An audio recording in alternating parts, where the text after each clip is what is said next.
All right, hello everybody. Say hello, bees. Hello. Hello. I'm very excited for this. Do we have our winning file name? Is it still bees with 6 E's? Actually, I believe it is now Medlibee. Medlibee. Oh, great, with like a capital B? Yes. Sweet.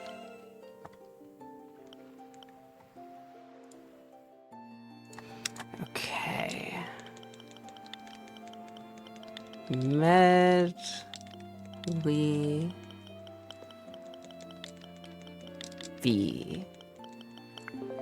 Alright, ready with the timer?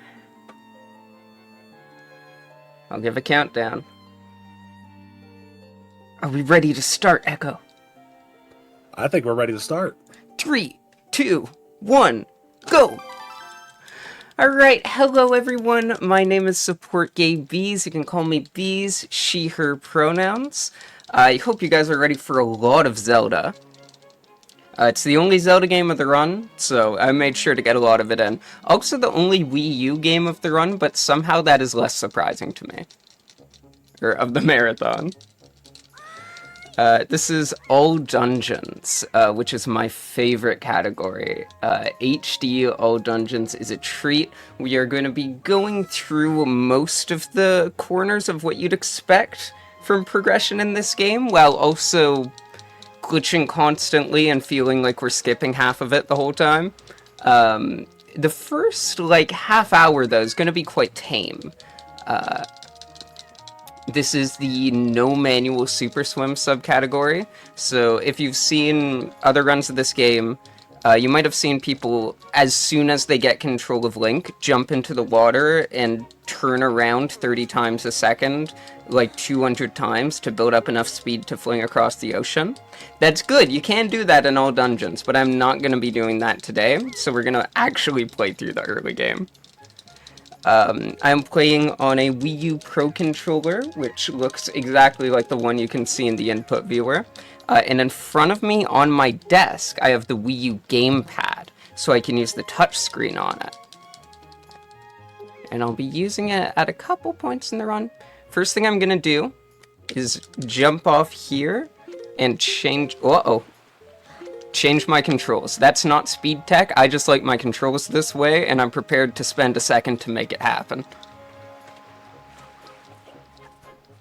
Gotta go talk to Grandma to get the hero's clothes. So this game means so much to me. It has been there at every step of my life. Me and my older brother got a Wii the Christmas when they came out from Santa Claus, and quickly got some GameCube games to go with it, and I used to watch him play this, and from the moments I saw my brother moving around on Outset Island, something just seemed magical about it to me. And I played it by myself. I finally beat it in 2011. I always loved this game, and then in 2012, 2013, I started getting interested in speedruns for it. And I started learning some of the glitches. Dry storage was just blowing up in the original GameCube version. This big glitch that could open up the whole game. I'm about to do a save warp here to get back to Errol. So I started learning glitches and speed tech for this game half my life ago, 12 years ago.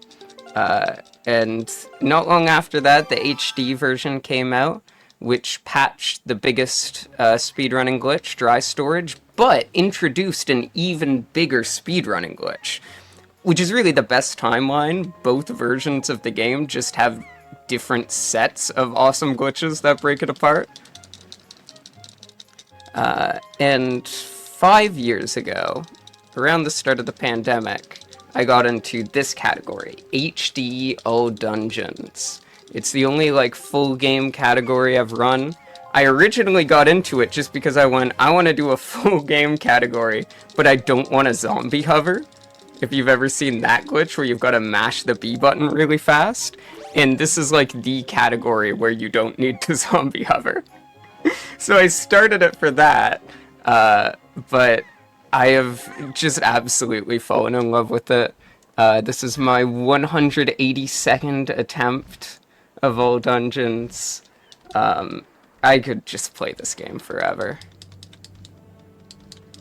We are playing in Italian, you might have noticed. That's because most of the text boxes are like scrolling character by character on the screen. So whichever language uses the fewest characters in its writing is going to be the fastest. And that might surprise you that it's then not Japanese, because usually Japanese or Chinese, when available, use the fewest characters in games like this. And it was. In the GameCube version, the Japanese version is the fastest because it writes with the fewest characters. But in the HD remake, they sped up the text for every language except Japanese, making it the slowest by far. And Italian is the new fastest. Now we gotta go learn how to use the sword. The sword works in like 4-hit combos, and I gotta learn all the 4-hit combos. We can speed it up a little bit by moving my joystick back on the 3rd hit of the combo, and then I can keep it back or put it forward on the 4th hit to get a different pattern. And you're gonna see that just slightly optimize the movement here as we slash against Orca. So I'm gonna go back, forward, back, back. Then vertical slashes, 1, 2, back, forward, 1, 2, back, back. And again with the thrusts. Gotta do the spin attacks. Next, he's gonna ask me to counter, so I'm gonna watch his staff. Oh! I did not get the very fast parry by watching his staff. But that's alright, we can do it normally. Now I gotta jump slash, and for the second one, I'm gonna side hop, and then cancel it with a mid-air jump slash to do that faster.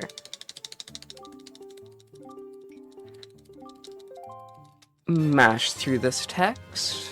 Most of the text I can mash through in a leisurely way, but some of it, like this, can go faster if I hold down B and mash A really fast. Gonna do another save warp. And go save Tetra from the Forest of Fairies.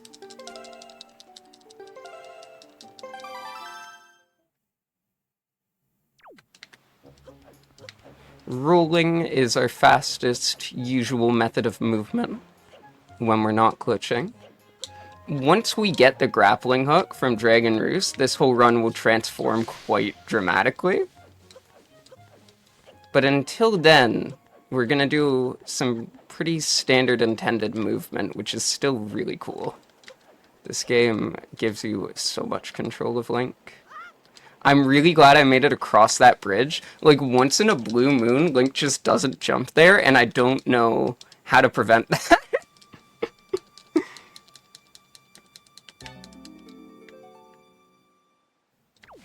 Alright, there's a log up ahead with some rupees, so I'm gonna get next to it and spin to skip crawling through it. I side hop to trigger this cutscene so that I'm close enough to that bokoblin that he starts walking to me while the cutscene's playing. Oh, lots of rupees. Fantastic. Now, we got 2 bokoblins. I'm gonna try to hit them both with 1 sword slash, and then kill them both with a jump spin. Whoa. That's not what I wanted you to do, guy. There we are. So they slightly changed the sword mechanics in HD. It controls the same, but the way the hits register is a little different. So you can, like, get multiple hits from 1 sword slash. It feels really good in gameplay. There's one quirk with it, though. If you do a jump slash and then buffer a spin attack through it, that spin attack will deal too much damage. Like, just so much damage.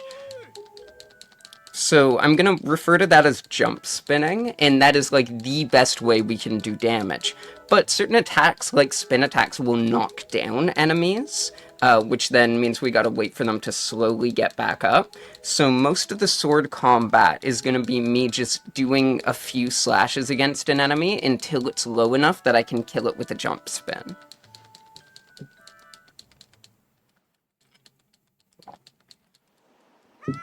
Now, while my sister gets kidnapped, we have a glitch coming up kind of soon that I should start explaining. This is called pause storage. And the end goal of this glitch is that we are going to skip cutscenes by saving and quitting when we're not supposed to be able to.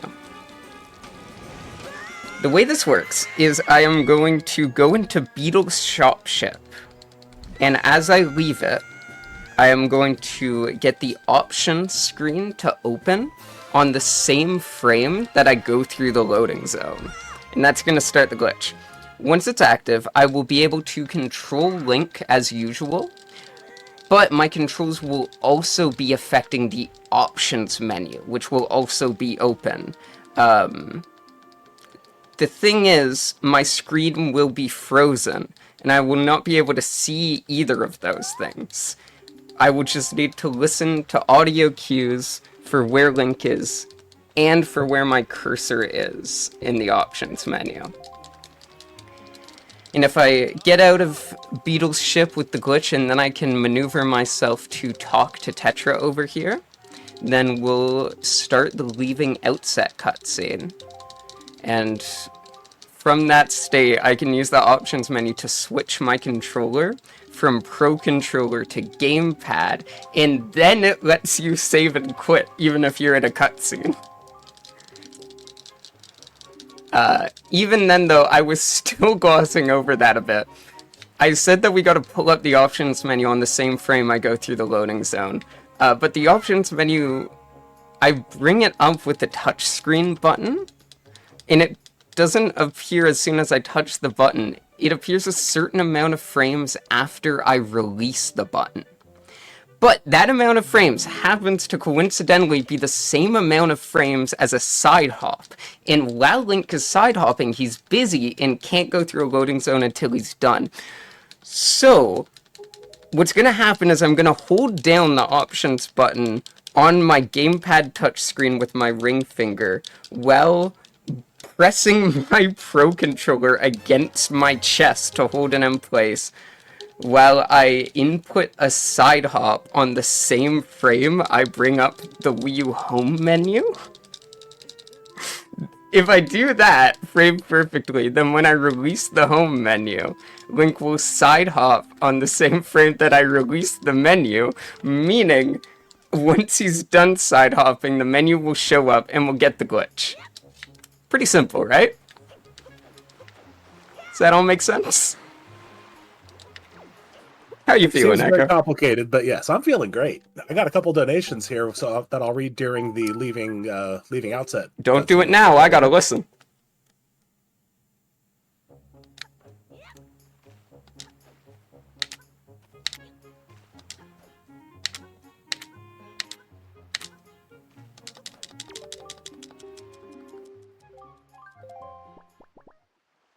Got it. All right. Thank you. Now's a great time for donations. All right, cool. So we have a $10 donation from Jozo, just saying, I believe. I'm guessing that's I believe in the run. We have a $10.22 donation from Alice Rujasu saying, let's go, bees. That donation is going toward the character choice for Peglin. That's for, for Peglin.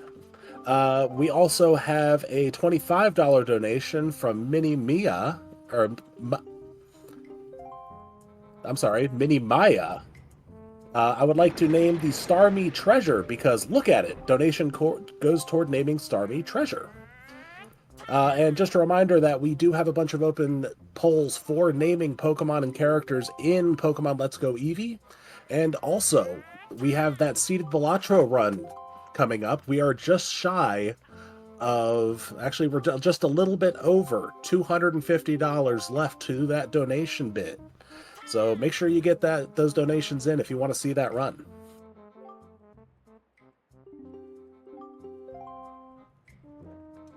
And I gotta play Nico's rope game here to get the spoils bag in order for us to actually arrive at Forsaken Fortress.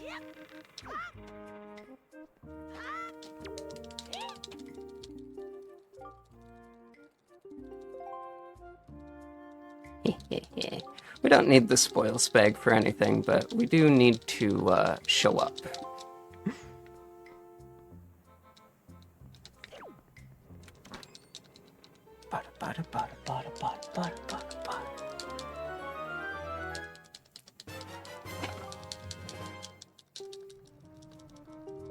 Now Tetra tells us that we've arrived. We can do another save and quit. And that will bring us right onto the deck.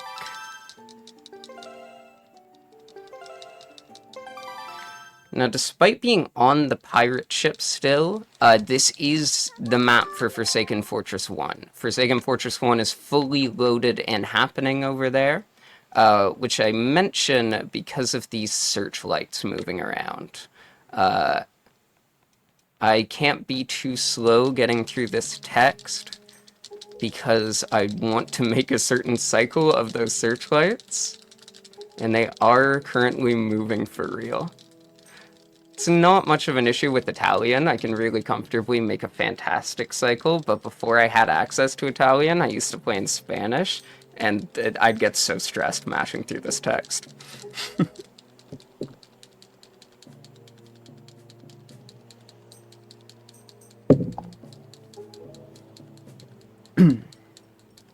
My sister's in there. I gotta go save her, Echo. What, your sister? My sister! The bird took her. Time for semi-randomized barrel beats. Come on, Link, give me a beat.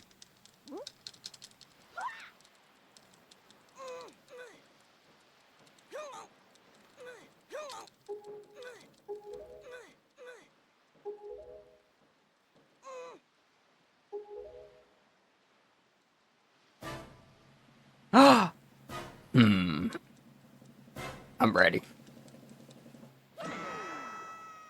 Are you, though? Yeehaw. Well, I am. I don't know if Link is. This is the first time in the run where you could argue he canonically dies, but...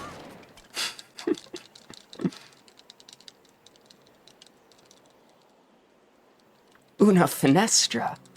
I love picking up, little bits of Latin roots from reading this game in Italian and previously in Spanish. Alright, as soon as I get control of Link, I'm going to side hop to quickly get this cutscene of receiving the Gossip Stone.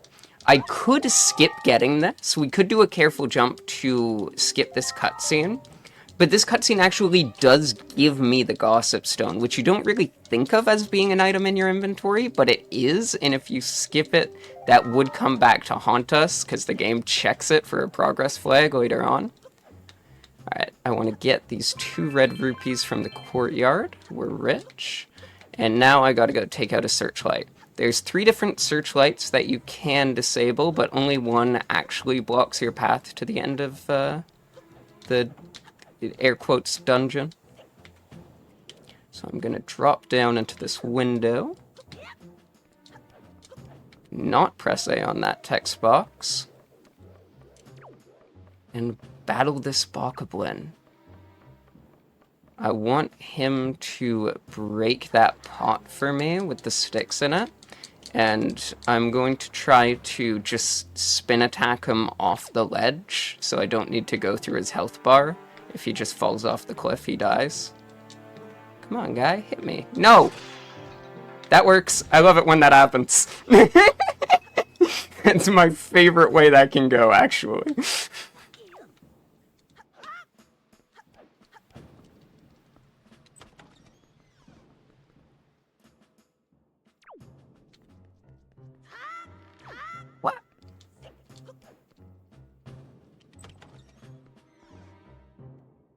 show off a little in this room. I don't know if this is actually faster or slower, but it's fun. You can sidle into this door.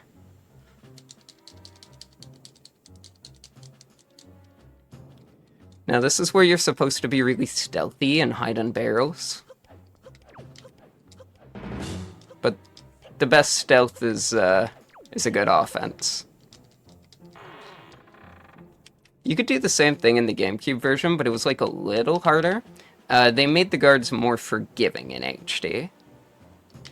Like, their behavior's generally the same, but they give you another second before they fully throw you in jail about it. Uh-oh. Should be good. We're good. I've played this game a lot, and I've never thought of just running past them. In HD, you kind of just can. Especially if you know, like, the right cycles. Now, to sidle, tapping it with good rhythm is actually faster than holding it. I don't really have the thumb speed here to do it perfectly, but it is very funny.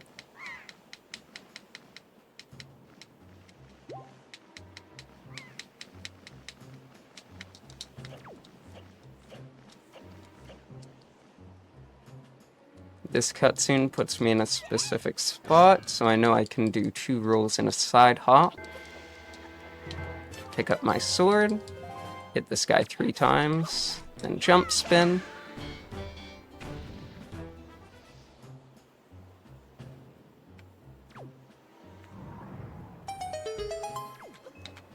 And there's Forsaken Fortress. Now we have a long cutscene. I can make sure my metronome's fully set up.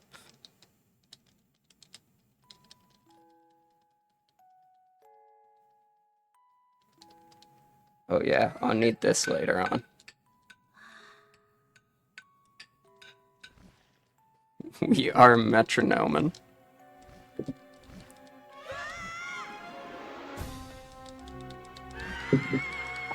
That last guard is spooky. He kind of is. Sometimes things happen.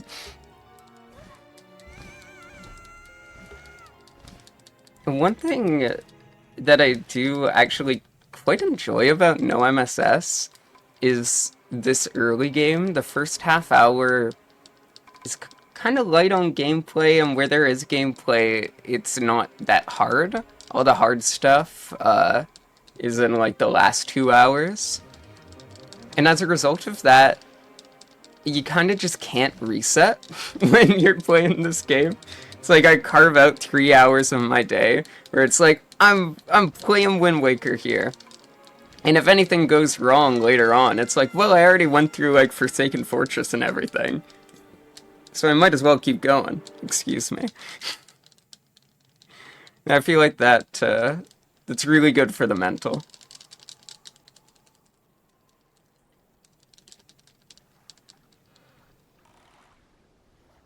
I at many points try to route around the mental and avoid anything that can tilt me out. So is that your second canonical death? Yep. Beating Forsaken Fortress 1 is required. It forces the King of Red Lions here, the boat, to exist. I might call him Boat, I might call him King of Red Lions, or I might call him Coral. I don't often, but we in the business usually call him Coral. As an abbreviation for King of Red Lions.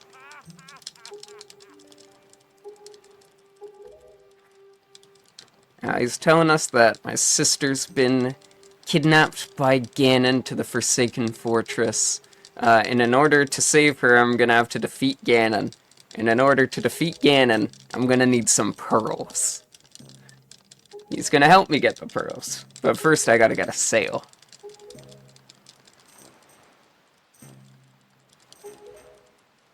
Yes, please donate with your suggestions for what we should call him.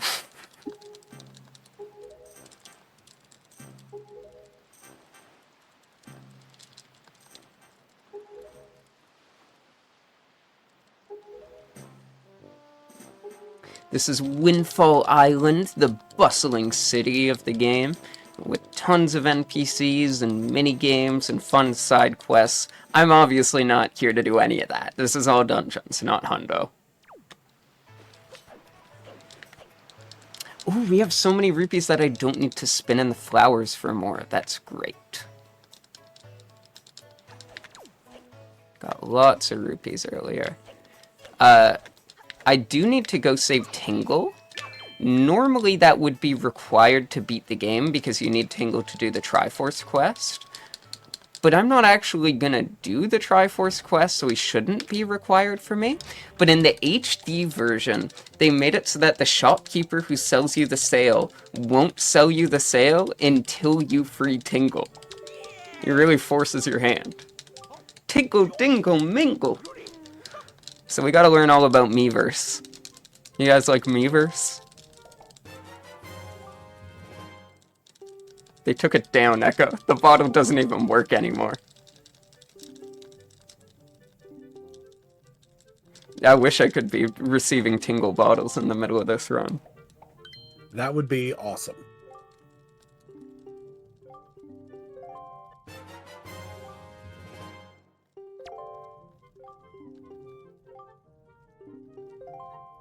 Okay, I'm gonna start opening this door, hopefully, before I get prompted with more menus.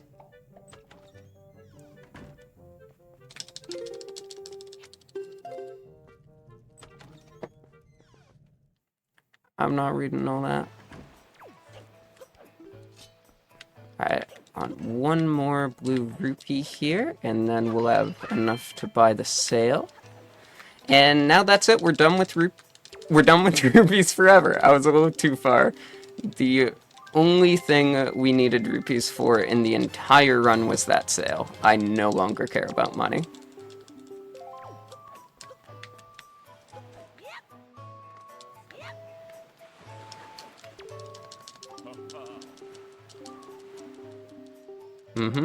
Yeah, I get the controls.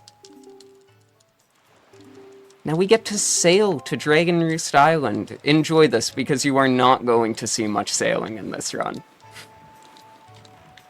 This is half of all the sailing in the run is right here. This is called sail pumping. You get a little boost of speed when you first pull out the sail. That's a bit faster than the actual cruising speed. And you maintain your momentum pretty well, even once the sail's put away. So by doing this, you can keep repeatedly getting that boost and save a bit of time. It was more powerful in the GameCube version. You could do it quite a bit faster, but it still works in HD. There is the Swift Sail item they made for HD, but we can't get it this early in the game, so we don't want it at all, actually. We just don't need to be sailing.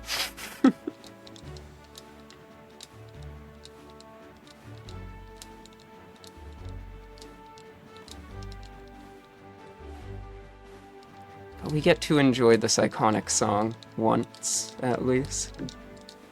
You might hear it again while I'm super swimming. I don't know. I'm busy when that happens. So while we're sailing here, would now be a good time to read a quick donation? Great time. So we have $10 from Big Law saying, I think this boat shall be called Boaty McBoatface. I am very original. And that $10 is going toward the character selection for Peglin for Round Roll.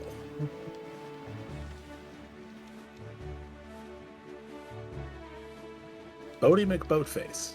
Boaty McBoatface. It's a classic. It's a classic.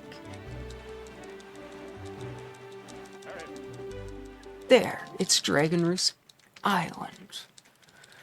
Now I receive the Wind Waker, which I will be using so little in this run. How convenient that the wind just is pointing in that direction today. Yeah, it's funny you mentioned that, because on this island I'm supposed to learn the Wind's Requiem, the song that lets you control the direction of the wind, which is like the whole shtick of the game. I will not be learning that. We will not change the direction of the wind ever, at any point. It will be east.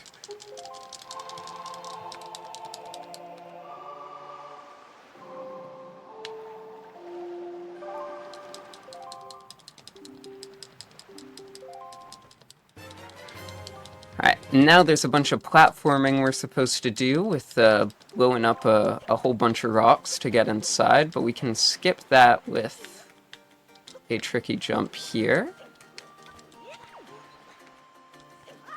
Very nice.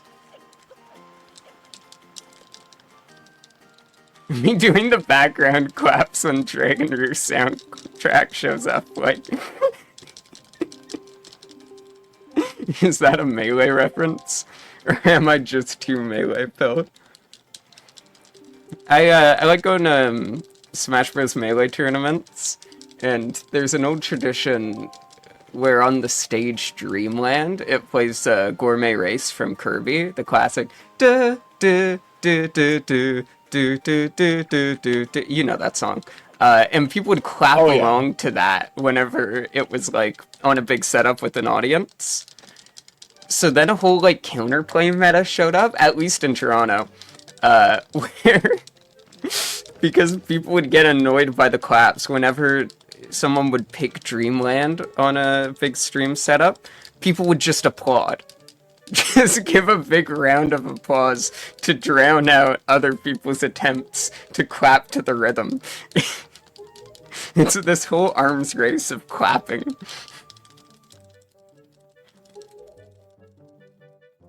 Well, I mean, you don't really need to not do it.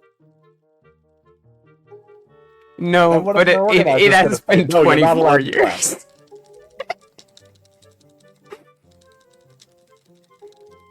24 years of those same few songs. It's an arms race and more a hands race. Alright. Alright, you got me with that.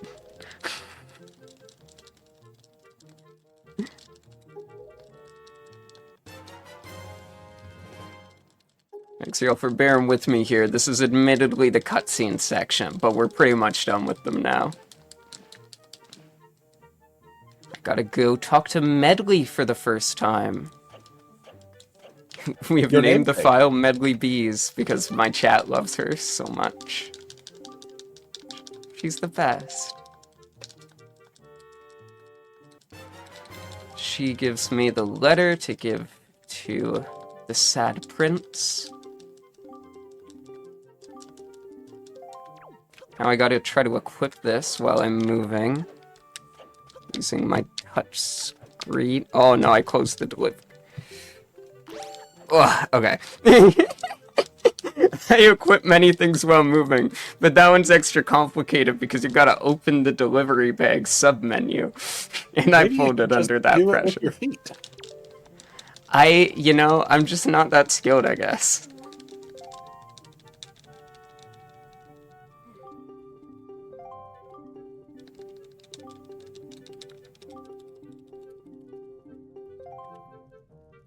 Alright, now Medley is ready for us at the entrance to the dungeon.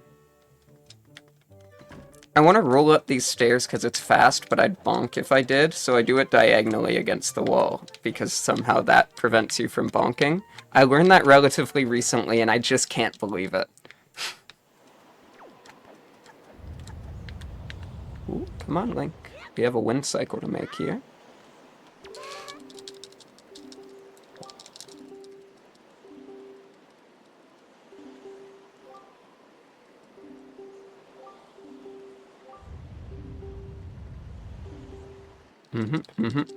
Yep, dungeon.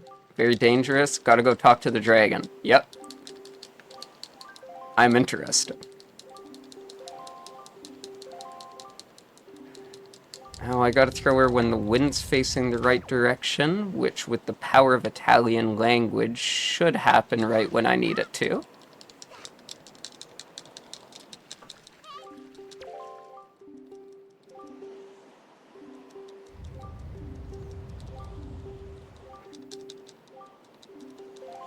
Now I receive the bottle. Which is the tool we needed to get inside.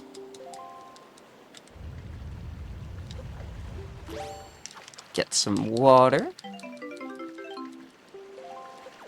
Climb up the ladder. I'm going to jump from this rock to save a little bit of time climbing. Go hydrate this bomb. And throw it onto this rock, restoring the hot spring. This cutscene still lags in HD. 12 years later, I'm still kind of surprised. Come on, Nintendo, just fix that one thing. Alright, now the cutscenes are actually done for real. It's time to do the dungeon. Well, first we have a scary trick to enter it. My chat calls this Kobe skip, because you gotta sort of basketball throw these bombs into the hoops, but I'm gonna try to skip one.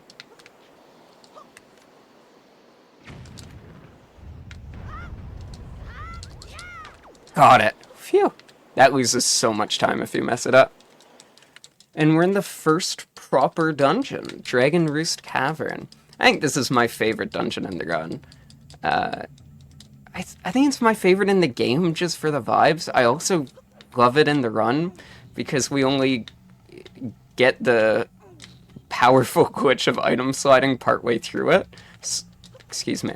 So we get a solid amount of actual normal dungeon gameplay, which I find very satisfying. I'm getting punished for not using the pot. I need this guy's stick. Here we are. Try to throw it at the second torch.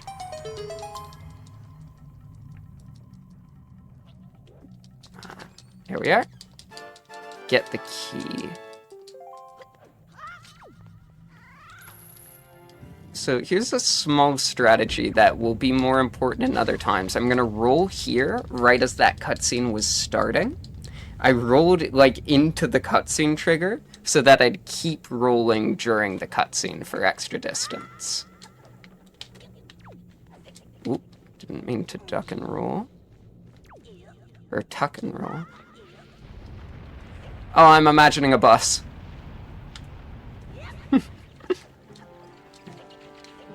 Anytime I encounter any cycle-based thing, I start imagining buses. There's another roll into a cutscene trigger. Does the Wind Waker ever wake up? No, the wind can be awoken, but we don't do it in the speedrun.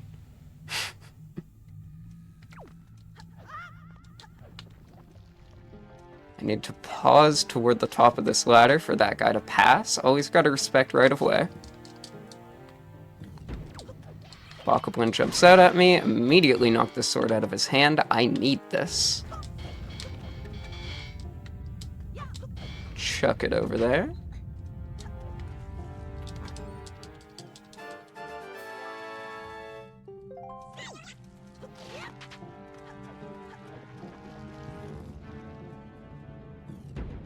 I'm gonna grab this pot and throw it at that bomb. Bonk.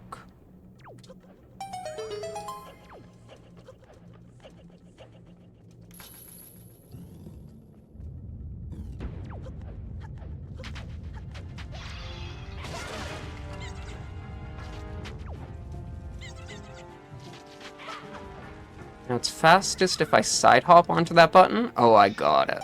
Nice. Ouch! That was disrespectful. This room's fun. I'm gonna deal with this Bokoblin just by trying to bait him off the cliff there. Close enough. He was busy. Oh, I'm imagining a bus again.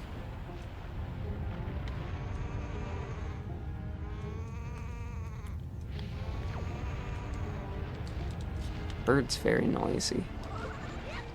Can skip sidling over that gap with a sword slash like that.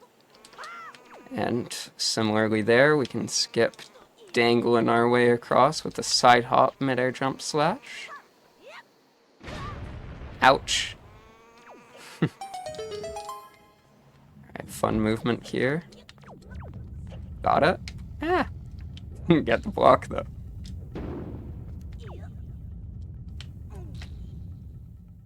Nice of that wooden ladder to be fireproof, for sure. Alright, now I get this text about rat merchandise. These rats are running a nice small business. And if I had money and bait, I would purchase their wares, but unfortunately I must get going. What? Also, The you rat! haven't either. He just... The rat just assaulted me and knocked this... My guy, I need this stick. Usually the rats attack me in this room and take my money, and I go, good, I didn't need that. Have it. But he just knocked the stick out of my hands. I fell for the distraction, rat. Okay. Kind of glad Rat Time didn't win now. Well, I juked him.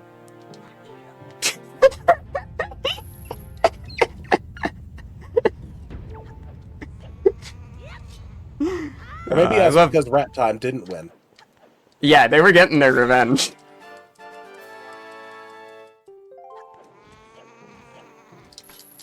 We got low health beeping now. Are you happy with yourself, rats?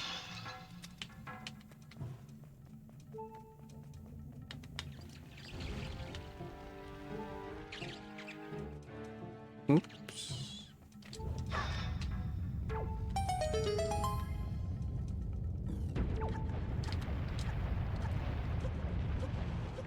This room we have 3 bokoblins to kill, but 2 of them are hiding.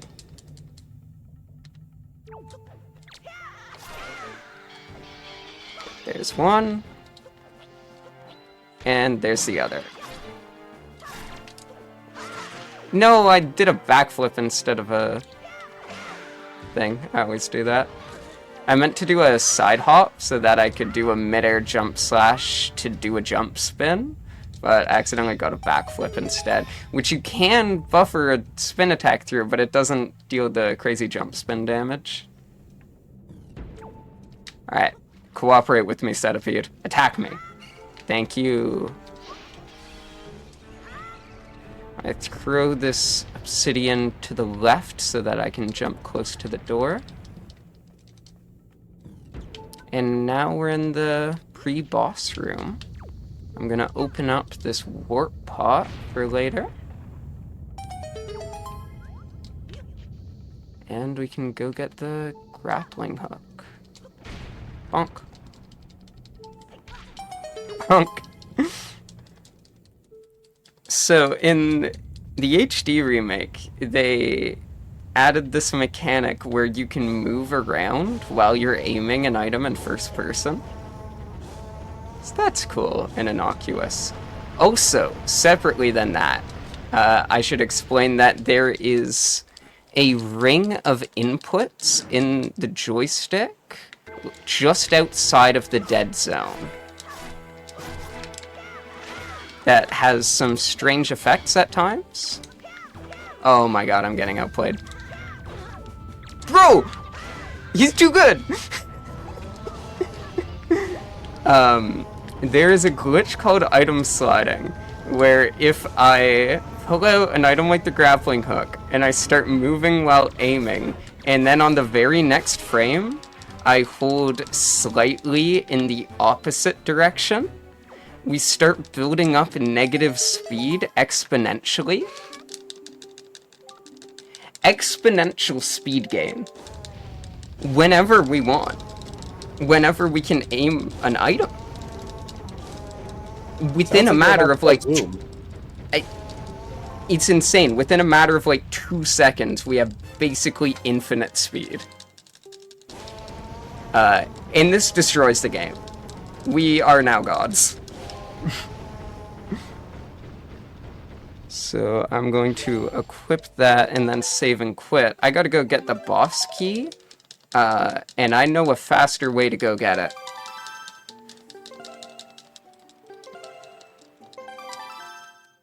Here is item sliding.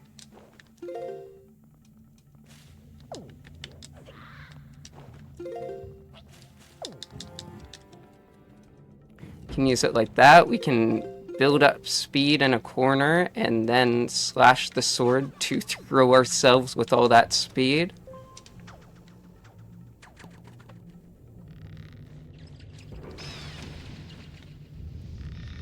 You'll usually see me charging up in corners where possible to keep myself in place, because that ring of slight joystick inputs, we call that the ESS zone, which is jargon kind of held over from N64 Zeldas. But anytime you hear me say ESS, that just means slightly. An ES... what? I was warned that this could happen, but it has never happened to me before. Get this guy on the button. That's never happened before? I wouldn't quite say that because I have been warned of that situation by the world record holder. but you could say that. We'll save it. There's probably going to be something else that's literally never happened before. So while I'm charging up item slides, Link is going to be moving in the opposite direction from whatever ESS I'm holding. So it can be very tricky to, like, charge against a wall and not fling yourself off into oblivion. You gotta hold a very precise slight angle to stay in place. So corners are great. They make things much easier. There's so many different things we can do with item sliding that I couldn't possibly explain it all during a run. We can build up and send it forward. We can, like, store angles to then shoot at those angles later. We can switch between positive speed in one direction and negative speed in the opposite direction, which look and sound like they'd be the same thing, but they have completely different, like, ramifications for how the game's physics handles that. Alright, now we fight Goma. The only boring boss fight. There's no way to speed it up, we just gotta grapple over her head a few times.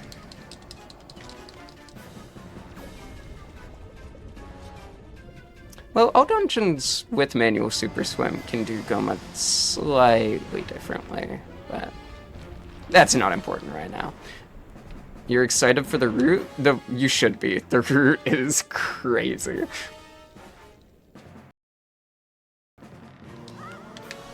I've said it before, I will say it again, because I'm just so amazed that people figured out how to make this possible. This all dungeons run does not change the wind direction.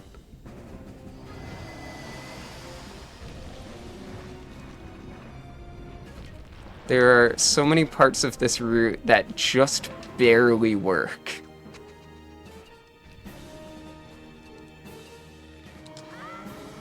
And that might sound like hyperbole right now, because we haven't glitched much yet.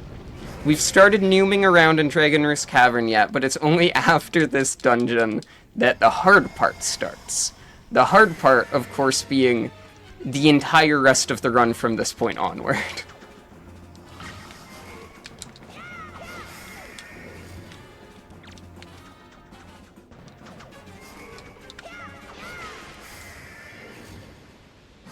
Easy kill.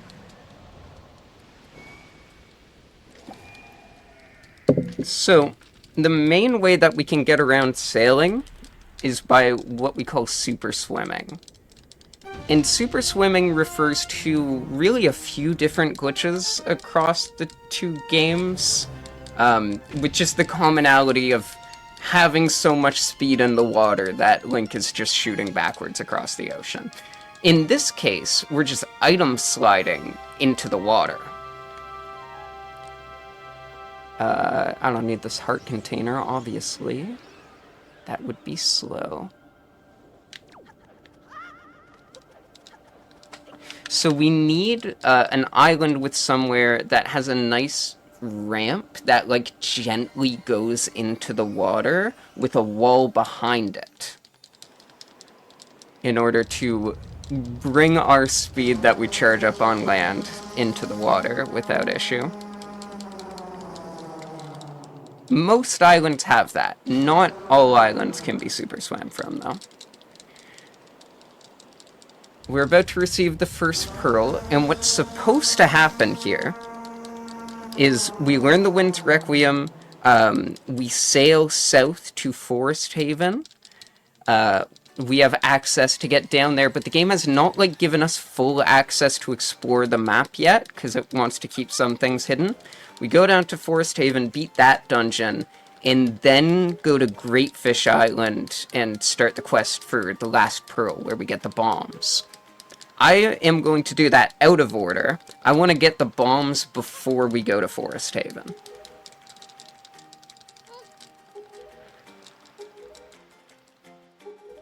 So, my very first goal is to go directly to Great Fish Island.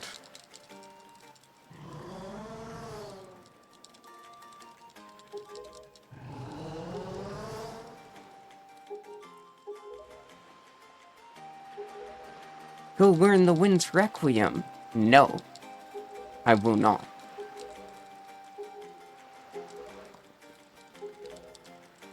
Alright. Hard part is the next 2 hours. I hope you all enjoyed the easy section. I know I have been. Okay, I'm gonna place a safety save here for pretty obvious reasons. And off we go.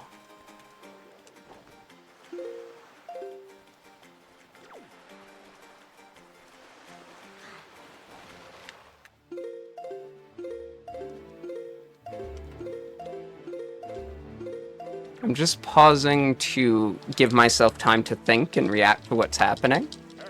And here we are on Great Fish Island. I had to approach from a certain angle to make sure that the water level would be low enough that we don't risk a soft lock. But that's not important right now. What's important is that I gotta now leave Great Fish Island, and we can't really super swim from it. It's possible, but it's so hard that it's not really worth going for here. So in cases where we can't super swim, our only other option is going to be to island hop, which is what we call setting up a precise amount of speed with the right angle that you can clip from one island directly to another island. And just hope your aim is good enough that you make it. So I'm going to try to island hop from here to Rockspire Island. I don't have any business there, but we can then super swim from Rockspire Island, so that's the plan. Loading this cutscene has triggered the Endless Night event, which means that we can get the bombs from Windfall Island, so that's my goal. Okay, here we go.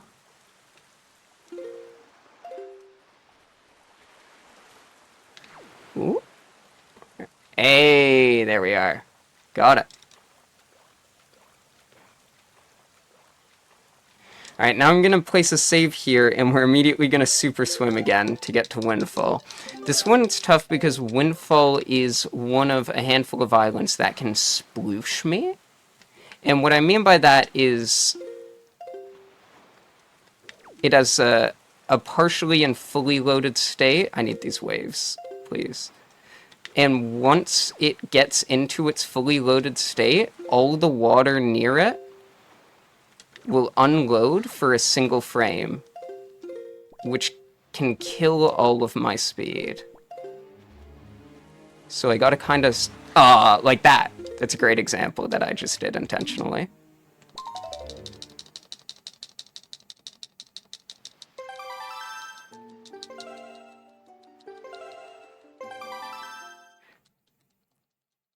This is why we place safety saves. Give it another try. Hopefully the waves are... treat me better this time.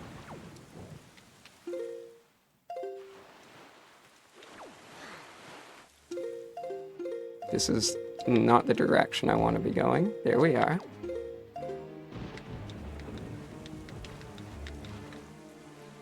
There we are! Now we are on Windfall, and we can take a nice chill break. Okay, that was the break. So this next hard trick is called Password Skip. We are supposed to go break into the bomb shop and watch a cutscene with the pirates to learn the password. But instead, I am going to do a big out of bounds sequence. It is going to start with a frame perfect roll clip, which honestly undersells how much is going on in this particular roll clip. But you will see a few roll clips. When we climb ledges like this that are like partially in walls, if you roll with a good angle on the very first frame, you can get out of bounds. And I did that there, but this piece of geometry ends out of bounds, so Link's just kind of jumping. In this case, I need to let go of the joystick really soon after doing it, so that Link just falls down instead of jumping. Now we do this very calm and normal stuff. Yeah. And we did it! Yay! Okay, that was actually a solid split.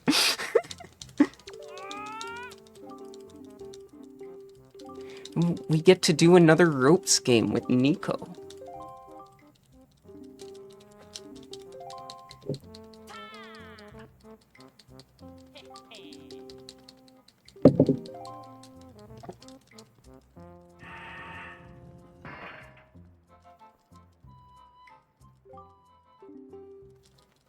Now, I feel like everyone's kind of got their own strats for this ropes game.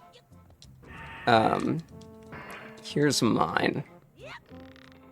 I'm going to try to jump onto these boxes, and it should be timed so that I can jump right from there onto that lantern. There's a certain part of its swing that you can grab it from the box. And there we are.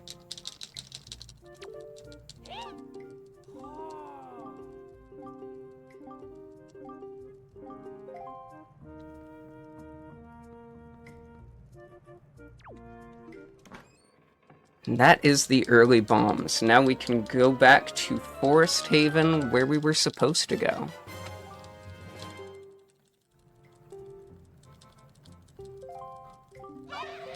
But once we get there,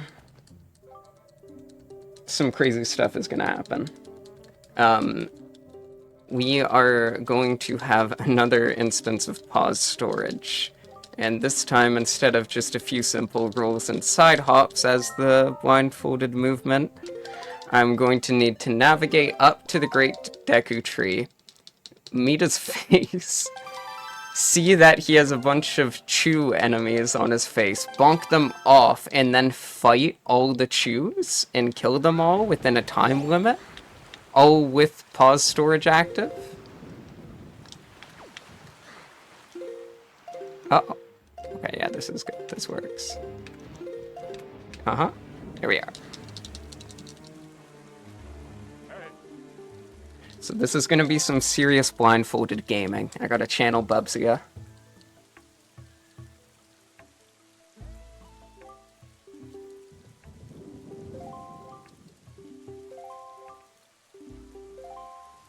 This is to skip the cutscene where we're introduced to the Koroks and he spawns in the Deku Leaf.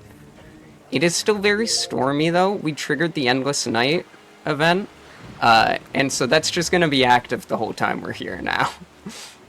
It's going to be rainier than it would normally be.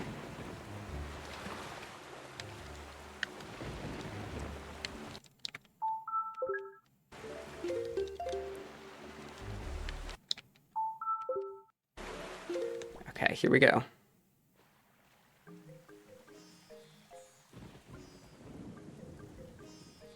Waiting for a little cutscene here.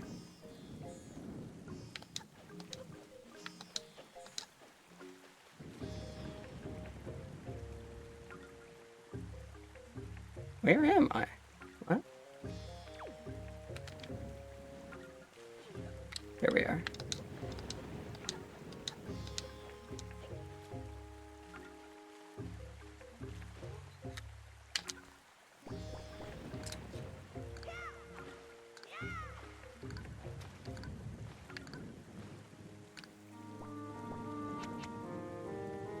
Now I'm gonna hold D-pad down, which will let me press the B button without closing the options screen and ending the glitch.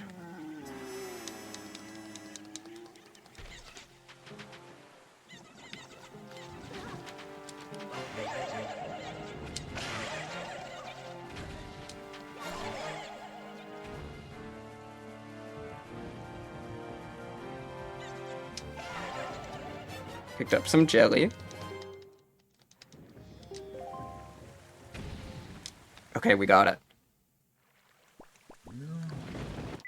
Very nice. Now we can save and quit, and we have skipped that cutscene. Do we have a second right now? Yes. Just want to remind everyone what we're donating here for. This is for the Transgender Law Center. They're the largest national trans-led organization advocating self-determination for all people. Since 2002, they've been organizing, assisting, informing, and empowering thousands of individual community members towards a long-term national trans-led movement for liberation. In addition to that, we are currently about 243 away from the Balatro seeded run. We also have a incentive going right now to choose the character for Peglin. So make sure you get those donations in. All right. Fantastic.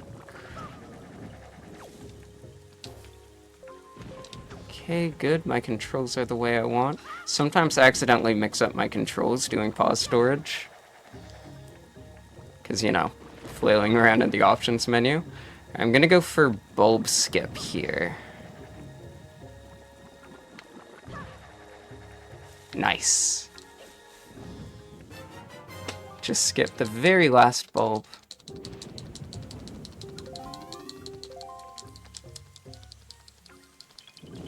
Okay, now I'm gonna be cool here and jump off in a quick leaf midair.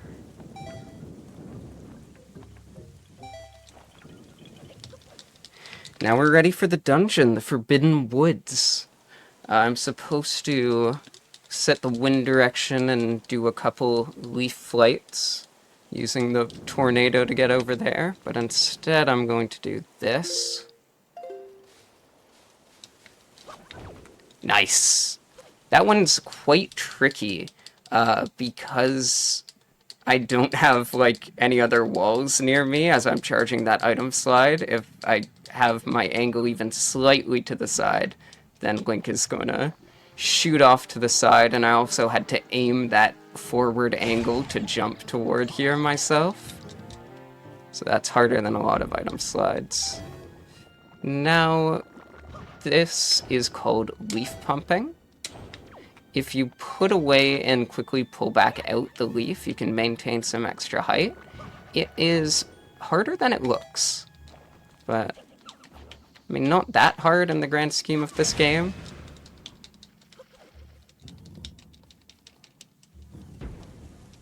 Do a bunch of little item slides to skip room puzzles here. This is the shortest dungeon in this whole run. It's mostly built around puzzles to do with flowers that don't let you damage them if you're too close. And the dungeon gives you all sorts of ways to solve that puzzle, but bombs solve it every time. So since we get the bombs early, we can really just walk around like we own the place. I can set up these little fuses to help blow these up faster without having to wait out the whole fuses of the bombs. I can make a little train so I can slash them with my sword while being far enough away. The dungeon item for Forbidden Woods is the boomerang, and this is the only dungeon item that I'm going to completely skip. I'm gonna jump right down to where the boss is. I don't want to do anything else in this dungeon. I put a bomb as I go through this door to skip a small cutscene of Link like looking over his shoulder at those spikes. Those guys just kind of killed themselves on a bomb. I love it.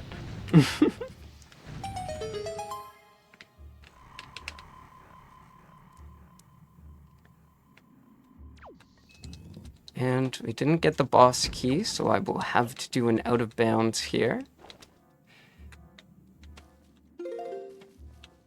This out of bounds clip works because of the water in this room. Just take my word for that. And now... Did you just push yourself into a wall and fall out? Yeah, because of the water. Remember? I frankly don't have the knowledge to fully explain that one to you. But when there's water nearby, you can do clips like that. You need to try that at work. Okay, so this boss fight is really complicated because I didn't get the boomerang. I'm supposed to use the boomerang to knock down all these vines and then hit her with my sword. I can one cycle with my sword if I'm good, and I do a lot of jump spins, so that's nice. But to knock her down, I gotta do it like bit by bit with the grappling hook here. And this is quite punishing. If I go too slow, they will start respawning. Oh no. This would probably be a little easier if I was using the gyro aim. But, oh, this is, alright, starting now. But the Pro Controller doesn't have gyro aim, you need to be using the gamepad for it. I do have the gamepad here in front of me, but I gotta use it at a few points in this run, and I find it really, really bad for my hands to use the gamepad too much. So I have routed in, like, the minimum gamepad use that I need. And that involves making some things slightly more difficult than they maybe would have been. Uh-oh. Okay, we're good. We got it. Whew, I was worried I wasn't going to get that one cycle.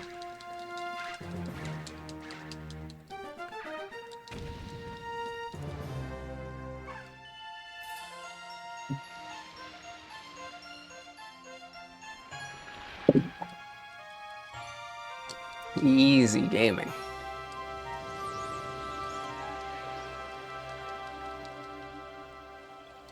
Hey, Makar. You will be seeing more of Medley and Makar in the later dungeons. My son. You saw it in the?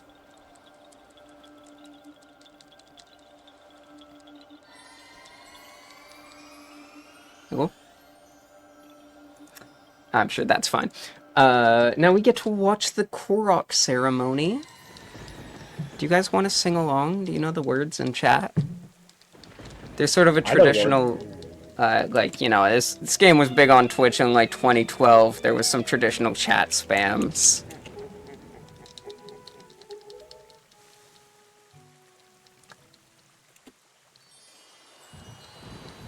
Do you guys know the words to the Korok song?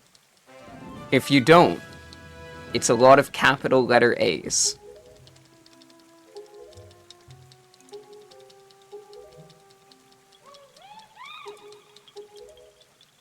Echo, are you there? I'm here. Okay, great.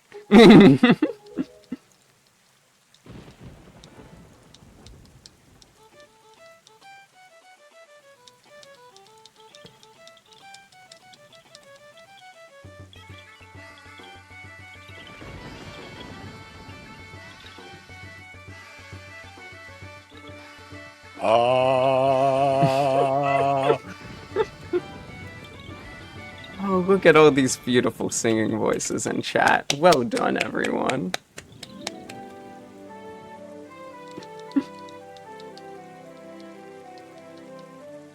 Okay, now we gotta start placing pearls. We have 2 pearls. We've done most of the quest for the last one. There's 3 different triangle islands that we gotta place the pearls on. So right away I'm gonna go place one. This super swim is complicated. To do a super swim, we need to have a little ramp next to a wall that gradually takes us into the water. And the only viable candidate for that here is Beetle's ship, slightly in front of its normal position.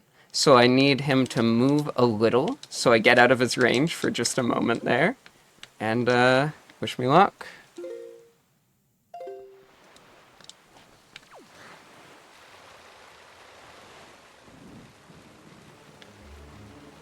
This is not speed, but maybe I can make it to Bomb Island for a little pit stop. Just barely. Great. And now we can swim from here a little easier, so that works for me. You know what? It's a marathon. Let's safety save here, just to make our lives extra easy.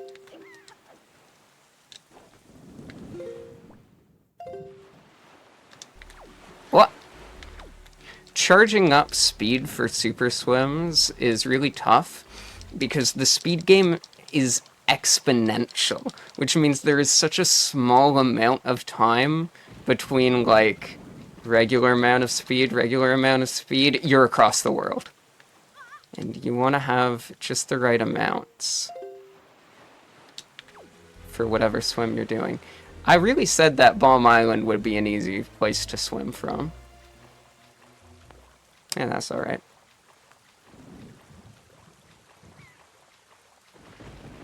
We will get it. Third tries the charm.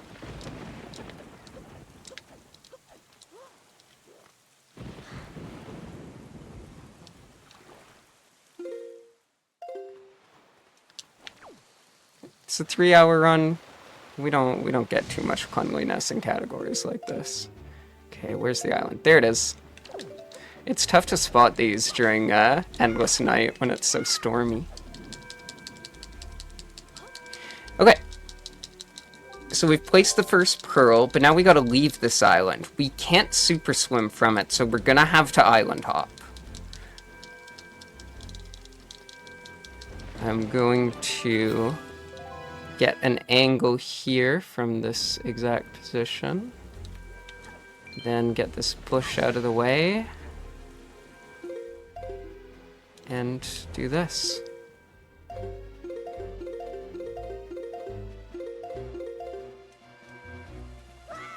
There we are. Very nice. Dragon Roost Island is very forgiving in letting you save and quit onto the island if you were anywhere close to it. And we don't have any business here, but it's an easy place to leave.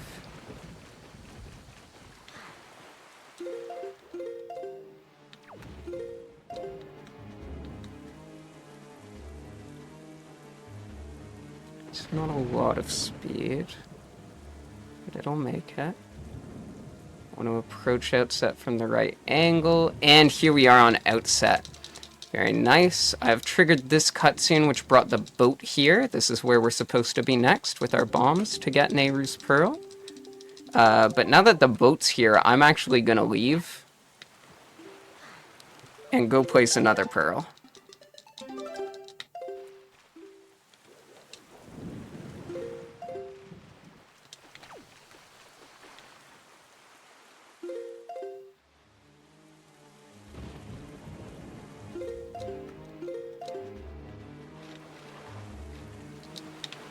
Oh, here we are.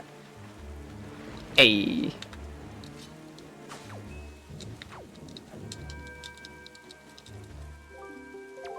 Alright, so because the boat is on Outset Island, save warps in general like taking you to where boat faces.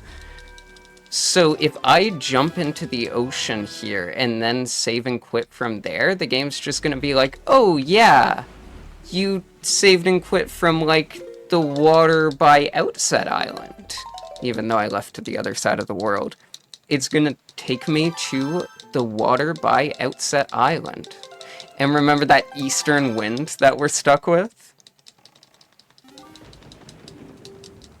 Check this out. We are in... Alright, gotta listen to the boat. We are right in the perfect place to get to the whirlpool at the back of the island and get the final pearl. Because of the way we sequence break, we get a lot of the boat text in like batches, where he gives us a few important updates at once. Went all the way around the whirlpool because we had to get it from this side anyway. Shoot the cracks. When I was a kid, me and my brother struggled with this part so much, trying to break these rocks, because we didn't understand that you had to shoot the cracks. We were just shooting at the wall in general, and it wasn't breaking.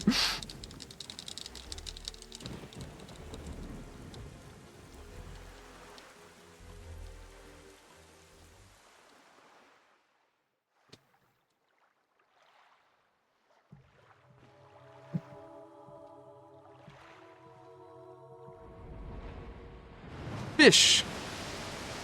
Give me my last pearl.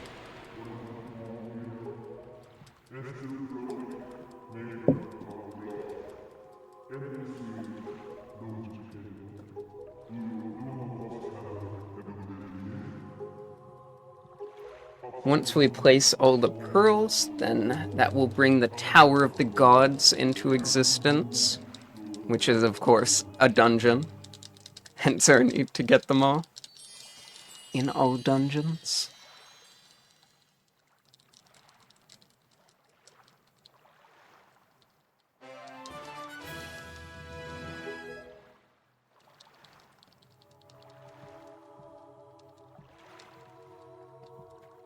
Bye, fish.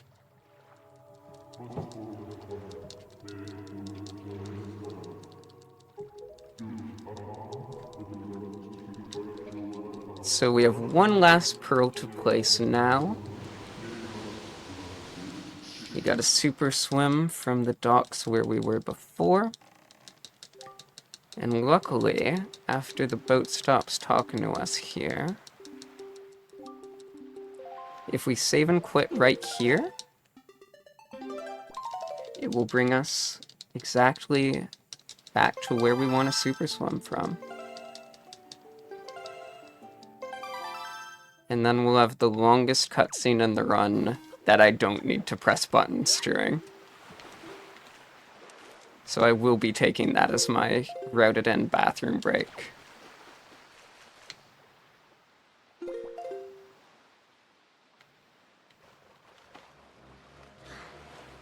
Great. The P-hats let me up.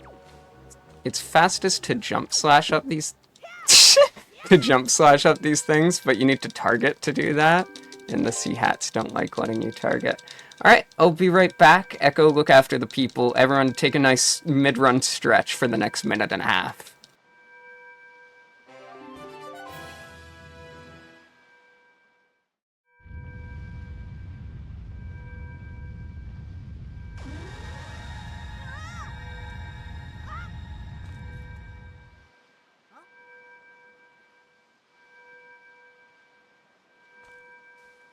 Alright, so while we're watching this cutscene play out, let me just remind you that Transgender Law Center was founded in 2002 and is the largest national trans-led organization advocating for a world where people can define themselves and their futures. Grounded in racial justice and legal expertise, TLC is committed to ensuring transgender and gender nonconforming people are able to live and thrive. So make sure you get your donations in.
Huh, I just made it in time.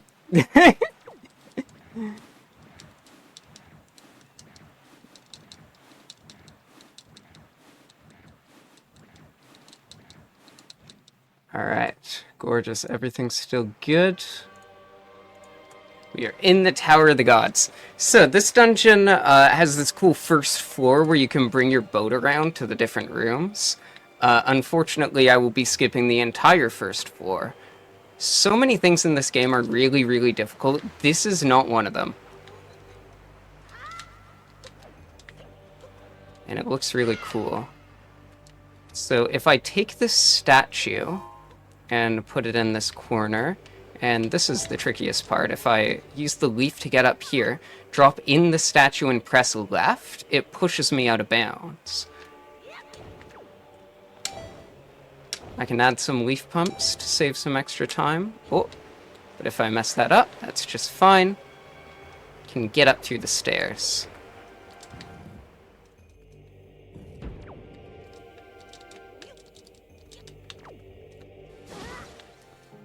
Laser, please chill.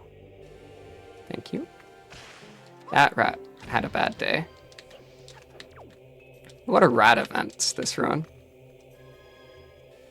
Okay, so here I'm going to roll onto the last switch so that during the cutscene, Link keeps rolling, and I can make it onto these platforms for an early cycle. This item slide is so complicated just to do that.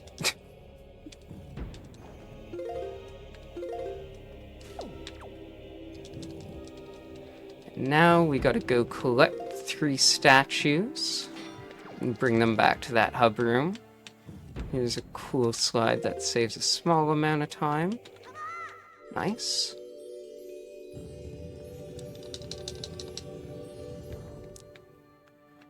Now I'm supposed to let him slowly follow me through this maze, but instead I can call him over here and pick him up through the floor. Just like that.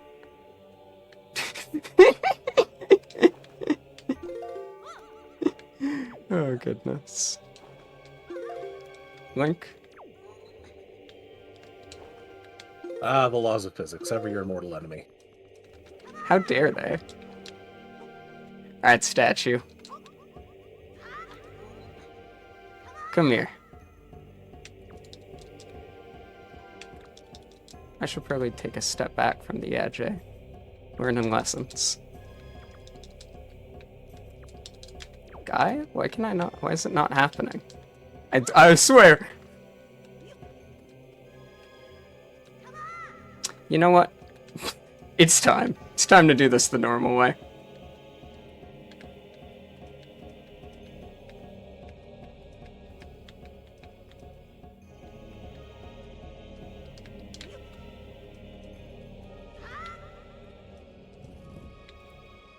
Take him right on back. Bait those guys to their demise.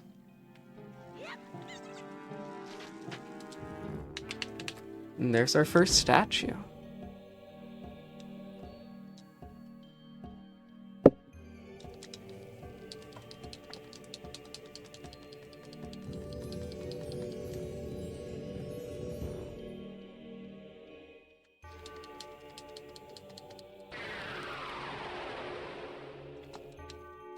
So it looks like we have a $3 Triforce train coming in at 1 hour 23 minutes, and that's just a little over a minute and a half away. So get ready, everybody. Oh, I can't wait. The Triforce. I'm learning the command melody here. This is my first time actually learning a Wind Waker song. I'm supposed to use it in this dungeon to take control of the statues, but I will not. I will not use it in this dungeon. I will need it for some later dungeons, though, and it opens this door, so. This pot always has big magic. Supposed to grapple across this room, but... I mean, that is grappling across when you think about it. Okay, this is the hardest part of this dungeon. I'm lining up a precise position, so that now that I've called him, I have a precise angle.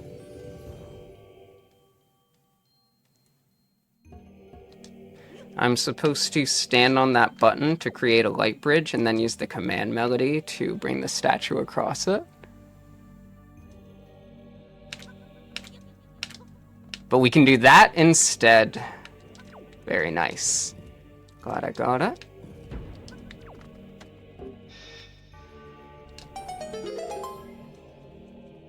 Onto the mid-boss. We're up against a Dark Nut. This is the only Dark Nut in the game that will be fighting with our sword. You're supposed to break off their armor by hitting them from the back, or you can just deal enough damage to them to break off their armor and get onto their main health bar. But if you do a lot of damage to the armor and then parry it off from the back, the damage carries over to the main health bar, and you get a really fast kill.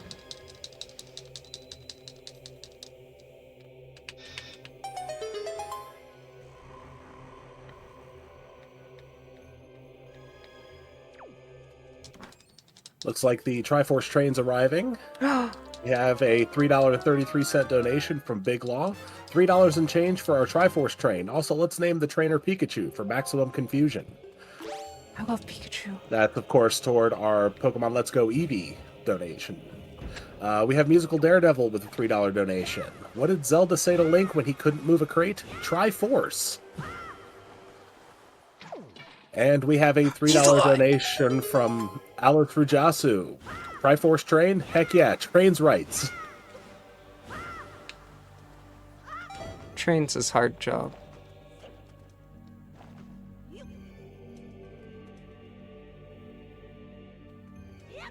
Sorry to interrupt you there. I thought I killed that skull and then it came back to life, and you know how that kind of moment is.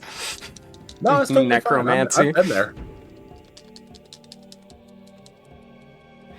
Dealing with those skulls is super annoying. It's one of those parts where if I was using the gyro aim, I could shoot them with the bow pretty easily, but I got a route for hand health. Hand health is important to longevity, which is important to long-term PBs.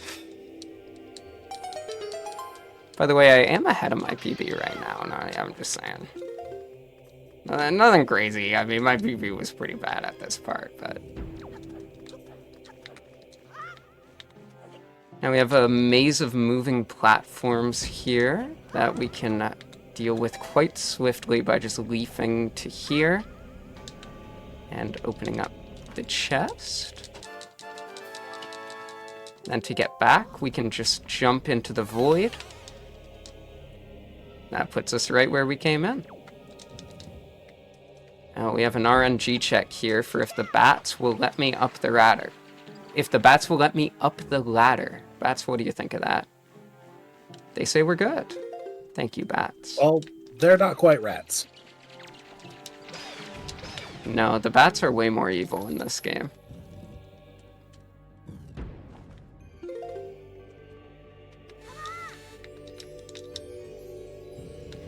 More puzzles that can be skipped with item sliding.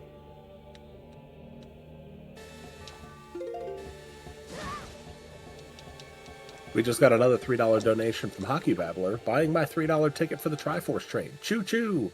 Name choice for the player in Pokemon is Eevee. I'm so glad you guys are getting the Triforce, because I'm not. But how can you be the hero without the Triforce? Barrier skip.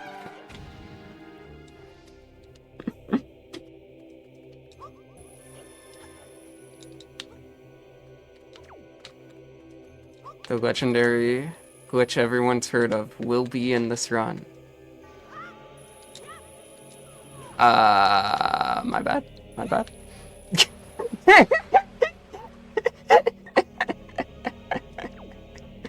Can I say it's a hard puzzle?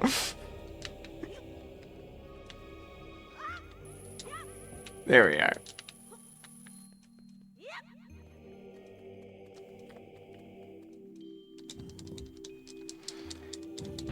Now the point of this dungeon is that once we complete it, we can go down to Hyrule and get the Master Sword.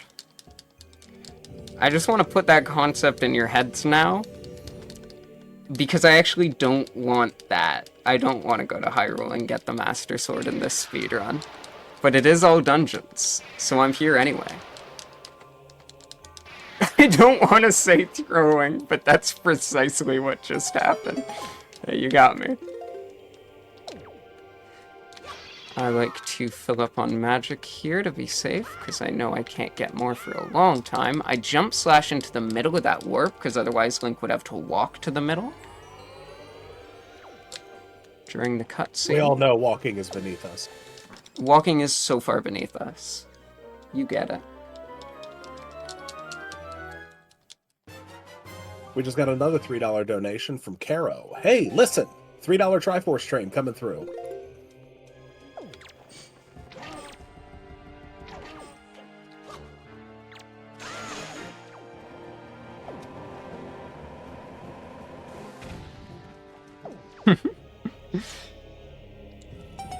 Alright, now we have this little outside hallway with all these laser beams. I'm gonna get some distance while this cutscene plays with an item slot.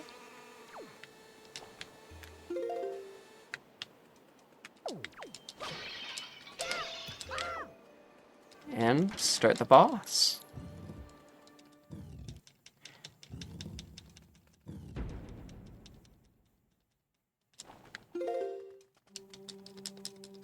Godon's interesting. We'll fight him as intended, but there's a lot going on. We need to shoot each of his hands twice, and then each of his eyes twice, and then throw a bomb in his mouth, and repeat that whole cycle 3 times. The hands can choose to respawn if we get unlucky. I can reduce the odds of that happening by alternating my shots against the 2 hands. So I'm gonna do that by, like, pulling out the bow and aiming Link with my joystick and then targeting to try to choose which one I'm targeting. Then once I shoot his eyes twice, he's going to do a fire breath attack. I can roll under him to cancel that. There's a lot unlucky that can happen here.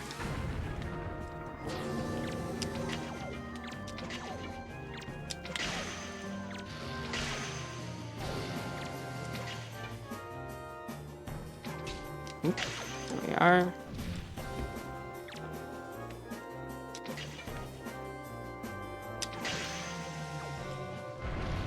Two down, 1 to go.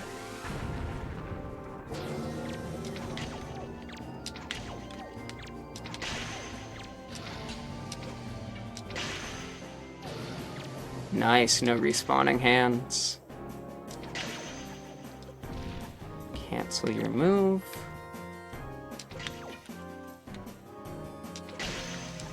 And we did it. Okay, now I'm going to switch to the Wii U gamepad. So, we defined all dungeons, the category, as touching the purple warp at the end of the dungeon.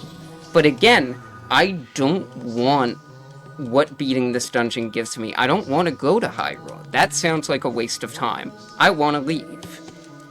So what I'm gonna do is use pause storage in order to save and quit on the very same frame that I touched the warp, so that on a technicality, we have hit the requisites of the category without having to actually leave. So this puts me in a very precise position. I'm going to use the ability to home buffer when I'm playing on the gamepad to side hop back and forth to get that heart container out of the way without moving Link at all. Now if I crawl 3 times, this is not the kind of pause storage I need to do anything frame perfect for. We can set up a spin attack, and there we are. I have touched the warp, but I'm also saving and quitting. We love a glitch application that isn't to break the game, it's just to hit technicalities in the rules. We had a whole vote as a community on if that should be allowed, and I, for one, love that decision so much. Hey, technically correct is the best kind of correct. It's so fun, and we don't need to go to Hyrule. I hate it there. So now we can't super swim or island hop from there, so this is the second and final sailing section of the run. I'm going to sail to Balm Island just because it is the fastest place for me to get to and then swim from. Okay, I have my metronome ready. Now that we've done Tower of the Gods and we supposedly have the Master Sword, We're ready to go to Forsaken Fortress 2 and save our sister.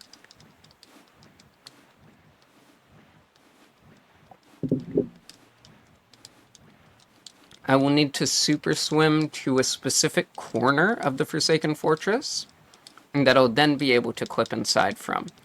And normally, like, the first thing you do in Forsaken Fortress 2 is fight Phantom Ganon to get the Skull Hammer. But he can only be damaged by the Master Sword, and I don't have that.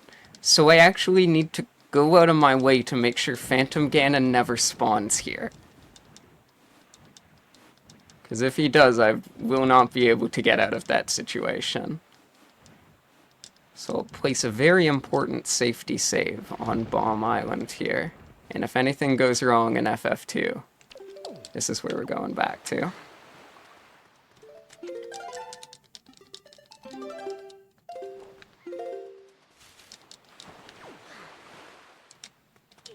Oop. Okay, taking our time. Gotta be ready for this super swim, of course. Oh boy, the sun's rising? I can't wait for it to be daytime. No. I was too busy making a silly joke. I didn't hit my super swim.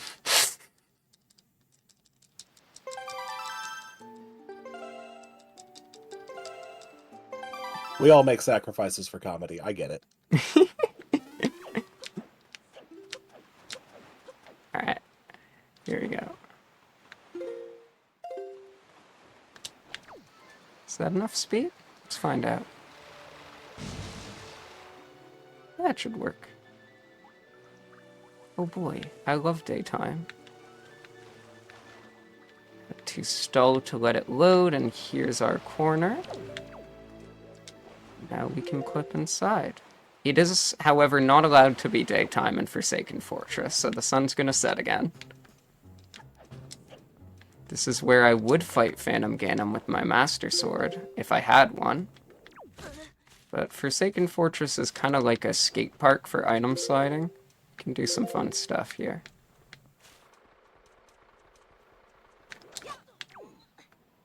Beautiful. I'll take the safe strats here, thank you very much. Now, if I try to go around here the normal way, I'm gonna hit another Phantom Ganon trigger, because they really put them everywhere. Whoa. So I need to do some out of bounds to avoid that. Here we are.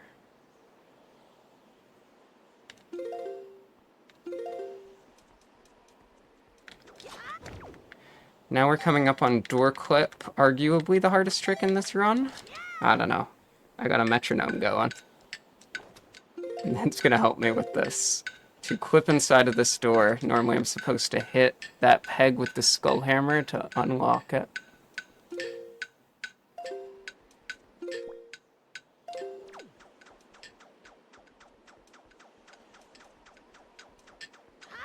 Oh, I'm the best! I'm so good!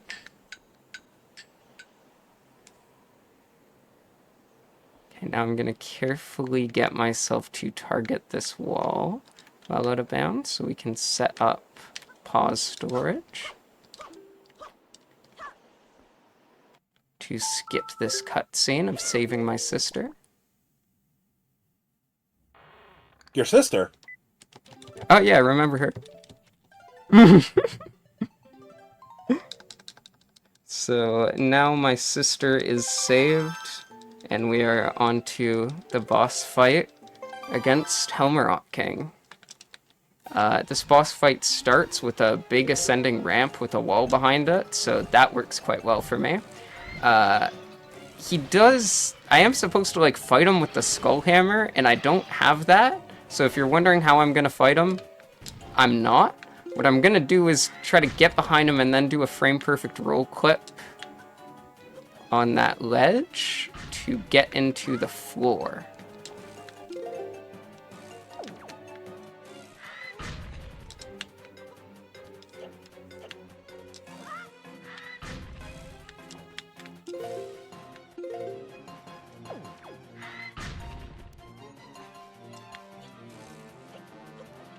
Bees, you can do it. There's a backup strat I can go for if I miss this a few more times. Then again, I'm actually on solid pace.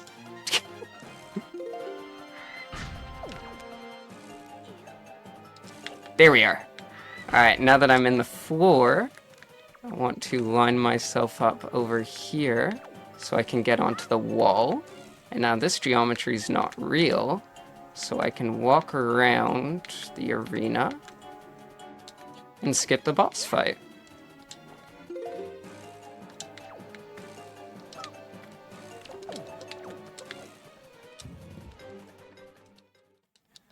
$139.40 FF2. Nice. Okay. And now, if you look in Link's hand, he is holding the Master Sword. This cutscene gave me the Master Sword, and that's why I skipped it earlier.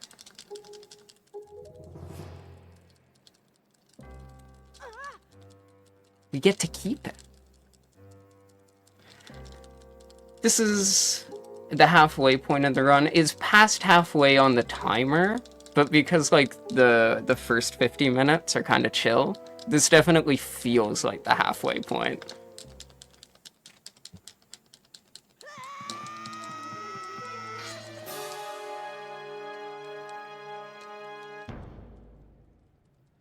But my sword doesn't affect Ganondorf because it doesn't have the power to repel evil anymore.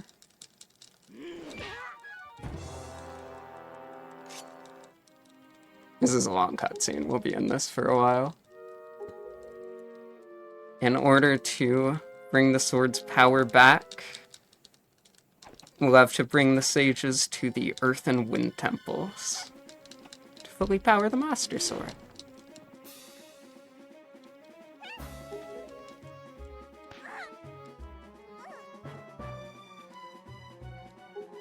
This cutscene is going to bring us down to Hyrule for what's supposed to be the second time. And what's supposed to happen is we go down, watch a cutscene there of meeting the King of Hyrule and seeing Tetra turn into Zelda, and then just coming back up. It's just supposed to be a quick errand to see a cutscene. But I'm gonna stay down there for a little while. And I'm gonna go to Ganon's Tower. We haven't beat all the dungeons yet, so we can't finish the run, but hey, there's some nice items in Ganon's Tower that I want to go get before we continue. I love the way he accepts his fate there.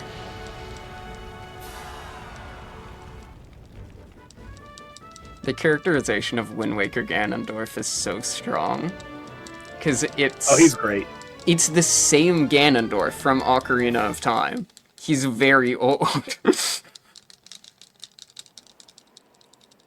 He's lost so many times.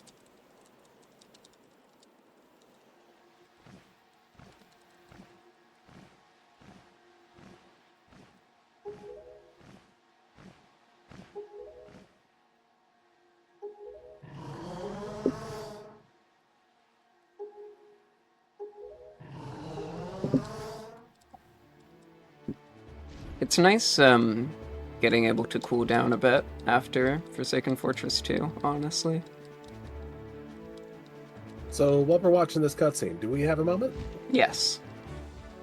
Alright, so just as a reminder, the Transgender Law Center is a multidisciplinary organization that advances the movement for transgender and gender nonconforming people using an integrated set of approaches, including strategic litigation, policy advocacy, educational efforts, movement building, and the creation of programs that meet the needs of transgender and gender nonconforming communities.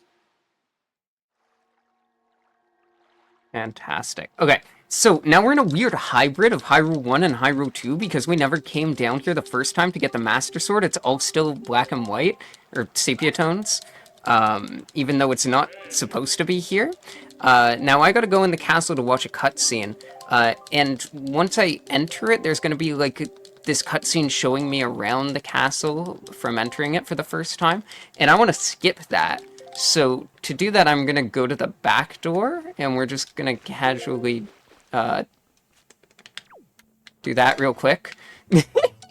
to get out back so that we won't have to see the cutscene. Now, underneath the statue is a staircase that leads to the room where we see the Tetra to Zelda cutscene that I need to load.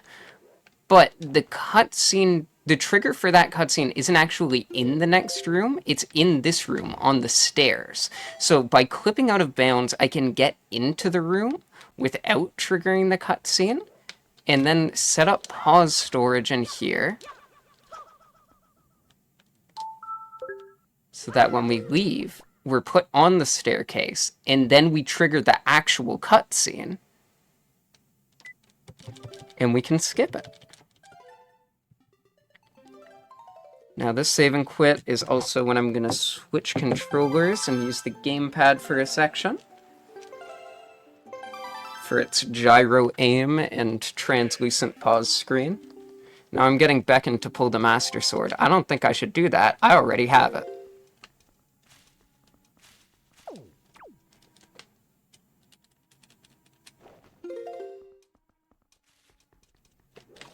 Okay, time for barrier skip. Barrier skip is very easy, especially nowadays. We have this awesome new setup where you don't need to do any visual lineups at all, which, being visually impaired, I really like. So you get permanently knocked back if you're behind the barrier, but if we pull out the Wind Waker on the same frame that our damage and vulnerability ends, we can become immune to that. Now we just got to get past the wall. If I target it, pull out my shield, and turn left for exactly 1 frame, that was 2 frames, that was 1 frame, then I have the perfect angle.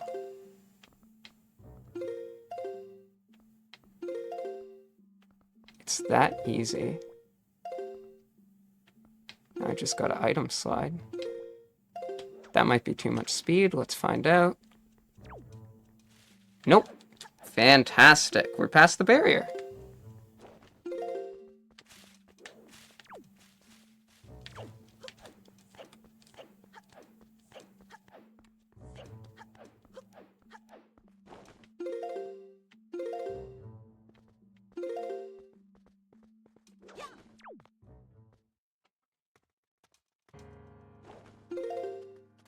And we've made it to Ganon's Tower. Now there's a long section here with these 4 trials that are flashbacks to the 4 main dungeons. You gotta do like a whole long puzzle room for each one and then refight the boss of that dungeon. We're gonna skip all that with this fancy clip.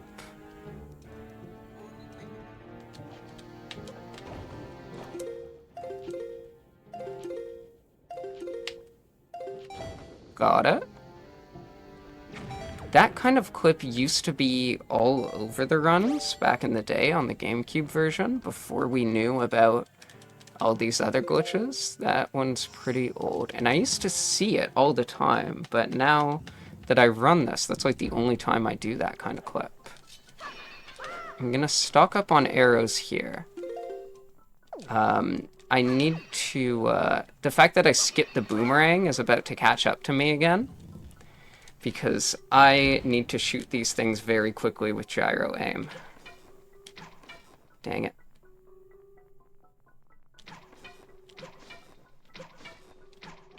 No, just missed. Oh, once again. Nice. And that opens up this portal.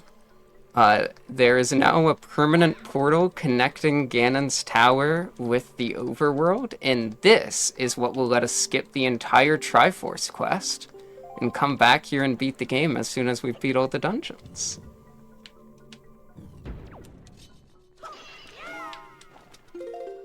Everyone loves barrier skip, but that's way harder. Now we're gonna go enter Phantom Ganon's maze. We're supposed to do a mini fight with Phantom Ganon in every one of these rooms, and then look at the direction his sword points to know where to go through the maze. But the maze is the same every time, so you can just skip on ahead. Oops. Item sliding is hard.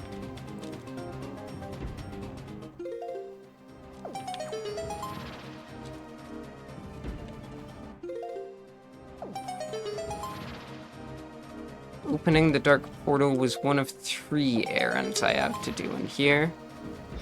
Alright, RNG, please. Give me a good pattern. Not the red attack. Not the red attack. Yes! This is the one I wanted.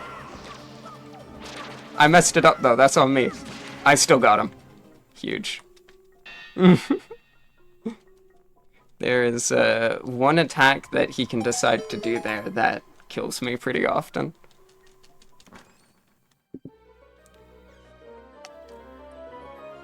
This completes our second errand, getting the light arrows early, which also gives us the fire and ice arrows, even though we didn't already have those.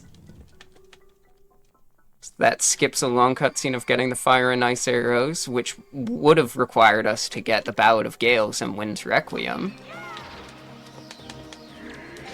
And it also gives us the light arrows, which just one-shot pretty much everything in the game. So that's gonna make all these enemies a lot easier.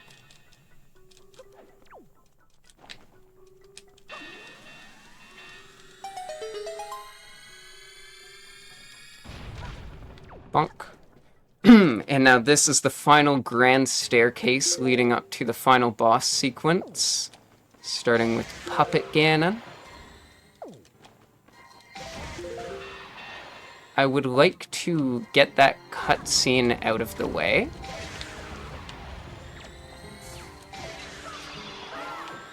For later. So I need to kill all these enemies.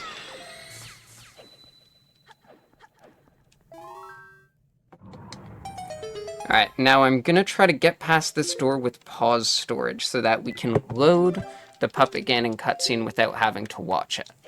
I'm going to clip out of bounds, and then we are going to have to do the frame perfect kind of pause storage.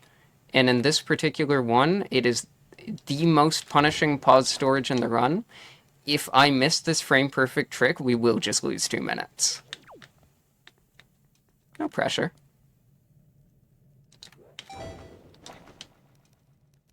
First, I gotta actually get out of bounds, though. Wah!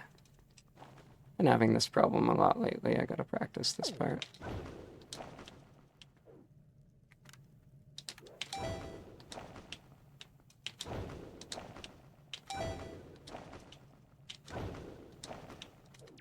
Give me more magic. Alright, I gotta take my time with this. This is important.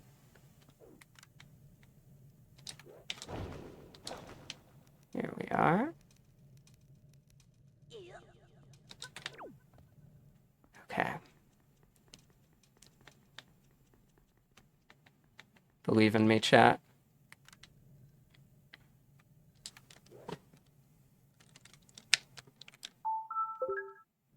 Yes! I got it! Okay, so now reload this Puppet Ganon cutscene, save and quit. But, just like that other cutscene gave us the Master Sword, that cutscene gives us the fully powered up Master Sword, as if we've beat all the dungeons, and the Mirror Shield. And we have that cutscene out of the way for later. So that is all our errands. We are absolutely decked out with endgame loot now. And we can go finish the last 2 dungeons, and then come back.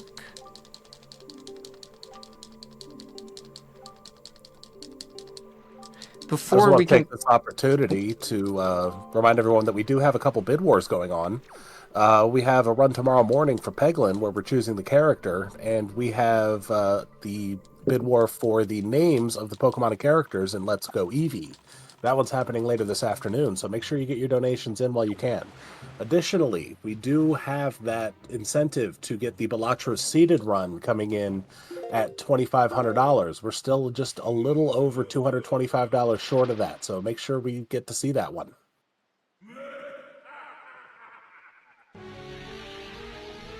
After fighting Phantom Ganon all those times down there, we can finally face him the first time. In Forsaken Fortress 2, we will need the Skull Hammer later on. Oh, he gave me fantastic RNG. Thank you, Phantom Ganon.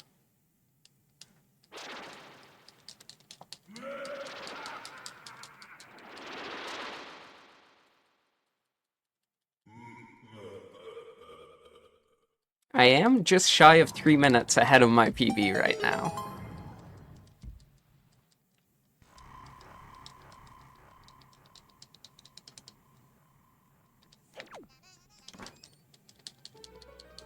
Phantom Ganem was so nice. Okay, so now a bunch of mini blends are coming to get me. So I gotta very quickly line up an angle and target to store it.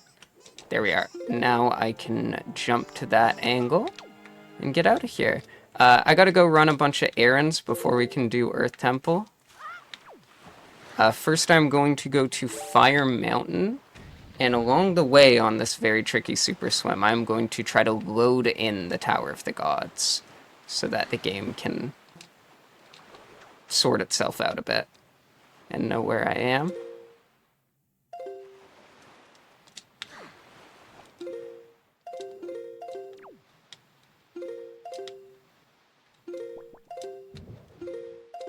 Where's the Tower of the Gods? There it is.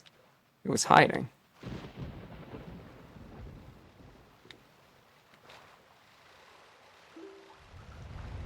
Yes! Oh, I got that first try. I'm so happy. That swim is so tough. Okay, so we can save and quit right on the edge of Fire Mountain there to bring the boat over and get all this text about the Triforce that we were supposed to when leaving Hyrule.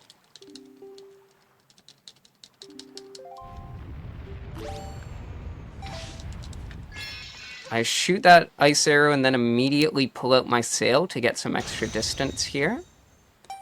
Then I use the Wind Waker as brakes to stop the boat. I'm going to pull up here and then jump out and leave, and that saves a little bit of time climbing up onto the island from the water.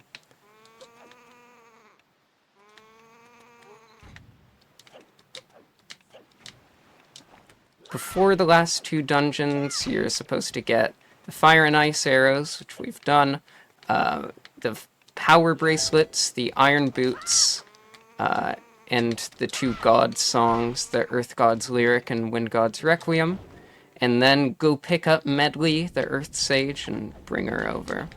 I'm gonna clip through this wall here to save a small amount of time. You're just supposed to walk around that wall there, but that works.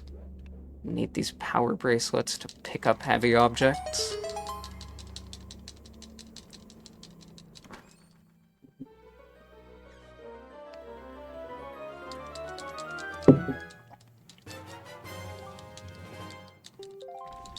Now, time for me to pull out my trusty metronome one more time, because we've got to do an island hop here.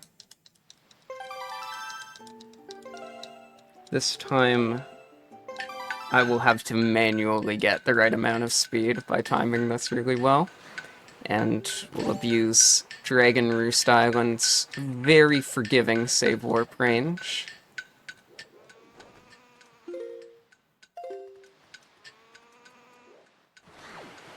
Ah, did I make it? Where the heck am I? I went the wrong way. I must have still had negative speed. I had to convert it to positive so that my target would fling me right instead of left. There's so much stuff going on with item sliding. Alright, metronome. We got this.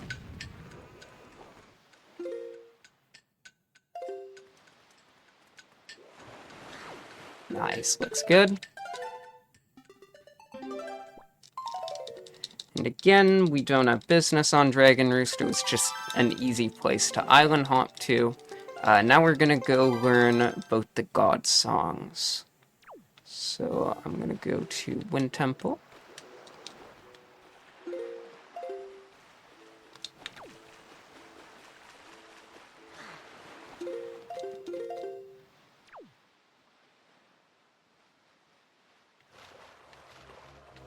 There we are. I'm supposed to need the iron boots to get in here, but, you know how these things go. Alright, Now, this is just a room with the song stone in it right now. I'm gonna get pause storage as I enter.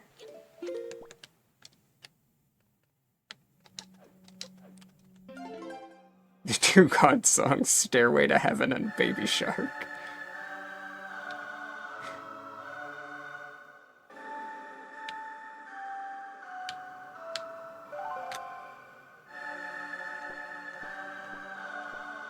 Very simple blind gameplay here, nothing really significant. Just play the song and we can save and quit to skip this cutscene of meeting the old Wind Sage.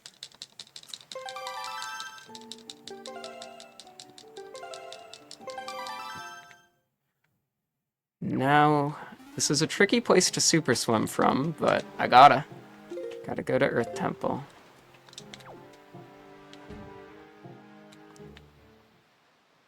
Looking good. Not a ton of speed, but I need to hold my thumb so steady when I'm doing these super swims. I need to stay within the ESS range on my joystick.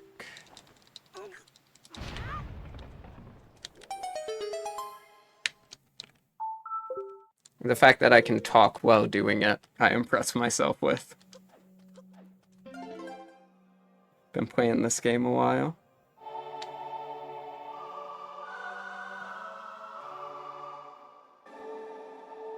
Same deal here.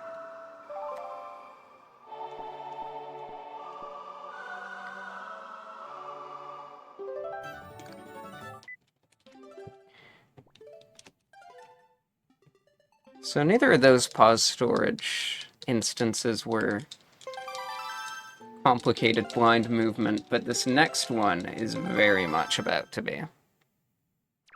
I gotta go pick up Medley. So another super swim.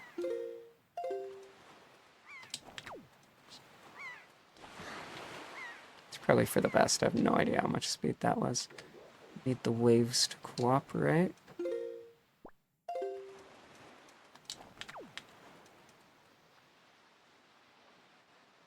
Get around all of these islands that can sploosh me directly to Dragon Roost, and we can go get Medley.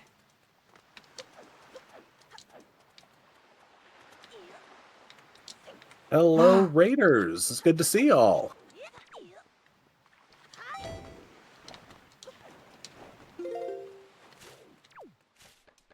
Hello, everyone.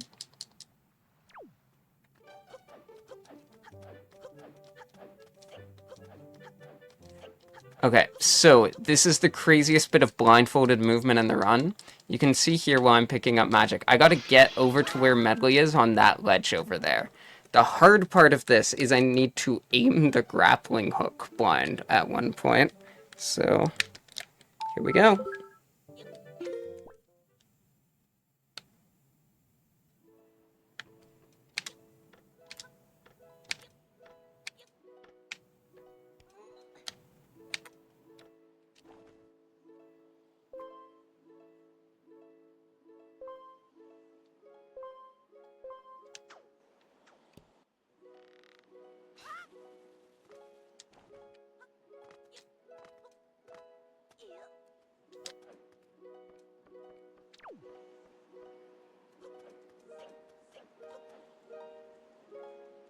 Ooh, we got the hard part. This pace is actually really good. Once she laughs, I'll have 3 more text boxes. 1, 2, 3. Now I pull out the Wind Waker. There's 3 more text boxes.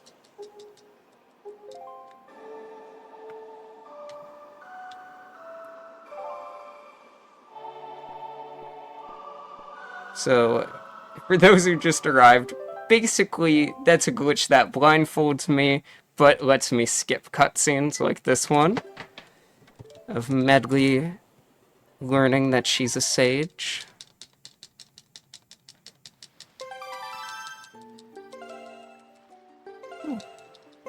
Now there's only one last errand before Earth Temple, and that is the Iron Boots.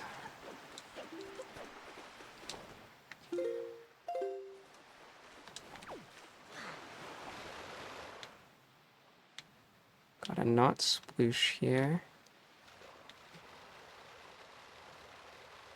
Very nice.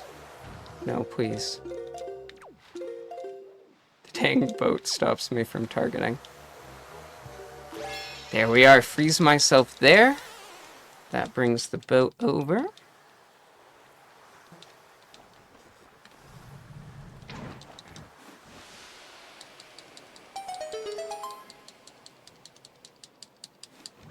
No, don't get out.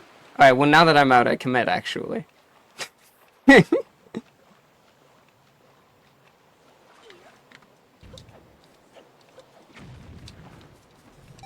I unfreeze this chest, not because I want to open it, just to use it as a platform. Got this ice physics movement. Can I make it? Yes! Very nice. Got our cycle. Now we're supposed to have a little bit of icy platforming to get the iron boots, and then you can use them to get behind this wind gust. Oh no! I messed it up. You can just get past that wind gust by rolling instead, which is like comically simple. But That has gotta be cold. It's a little chilly.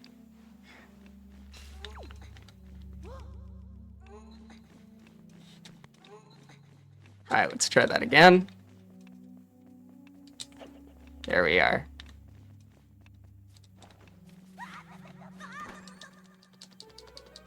It is very easy. Sometimes we mess up easy things and get the hard ones. Alright, now I could save warp out, but I need to island hop to get to Earth Temple from here. The whole reason I did this as the Now that was on me. That was just a silly decision I made. The reason we saved the iron boots as the last step is the only way to leave this island for us now is to island hop. And since we have Medley and we're ready to do Earth Temple, that puts a nice big cutscene trigger around Earth Temple to make this island hop hopefully a little better. I just learned this new setup yesterday. Check this out. That looks good.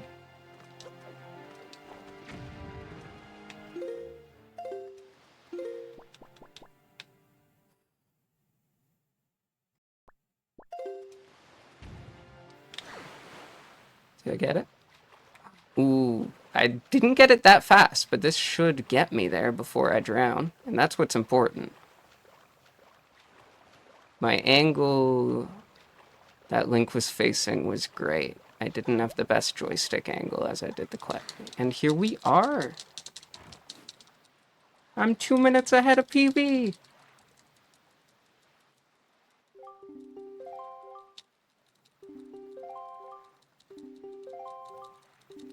Okay, we're in the home stretch now. Just gotta do these last few dungeons.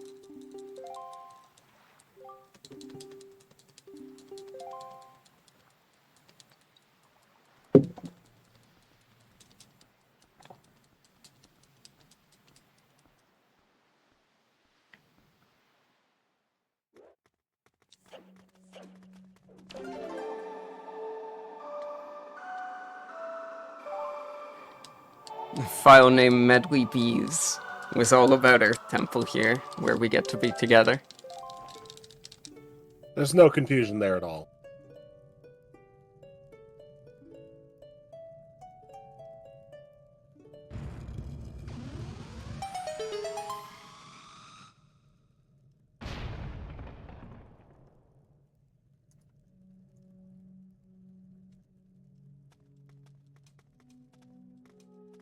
Little fun fact here, the loading zone to get into the Earth Temple there is real, and Medley dropping herself down into it is actually the trigger for her to appear in the dungeon. She doesn't just automatically show up like you might expect. Okay, so now I can beckon her to follow. My bad. I'm waiting, Medley. I almost called her Henry. That's my dog's name. Okay. So I can beckon her to follow me, and then item slide.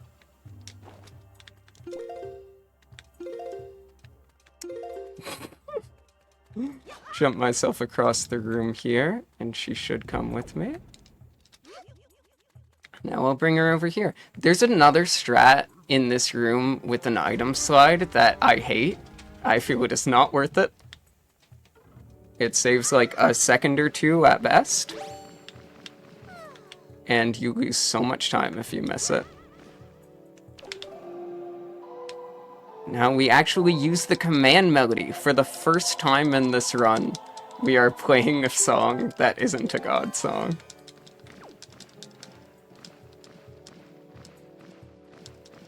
Take control of Medley and put her on that button. Bring her over here. And then go get her. So the dungeon item for the Earth Temple is the Mirror Shield, which we already got from the Puppet Ganon cutscene earlier. So we're gonna get to skip, like, a lot of this dungeon. Also, these purple chews, you're supposed to use Medley's mirror to direct it at them and turn them into stone, and then you can kill them with the skull hammer. But light arrows also work, so we can skip that.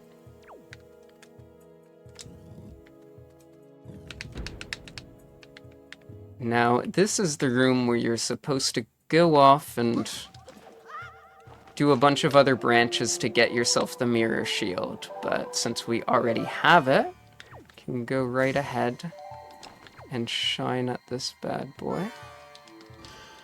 I'm putting us both in the same spotlight so that I don't need to walk as far to pick her up, but I do need to be on like the very opposite corner of the spotlight for that to work, because the button I use to aim my shield is the same button that tells Medley to follow me. So I need to be out of the range to call to her. This next room looks scary, but the cycle starts as soon as I enter the room, which means this is consistent.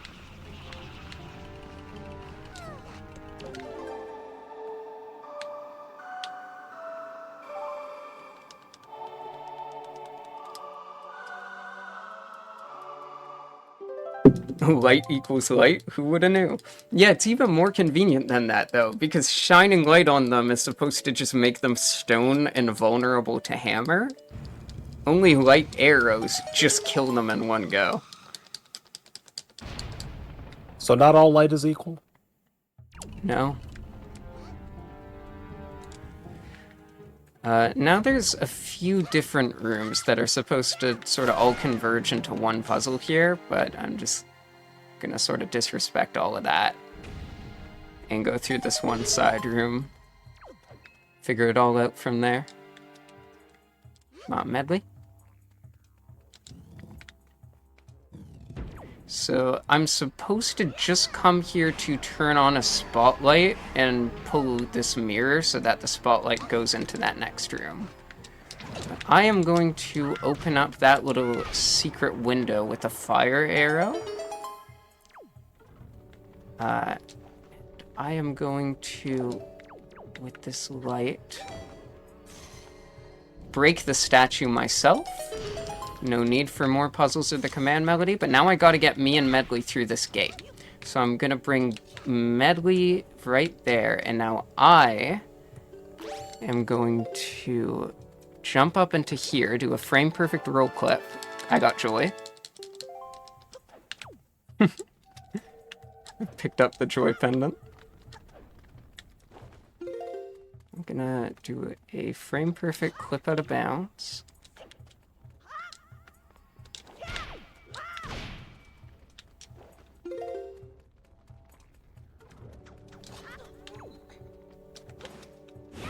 Come on, come on. We can do this.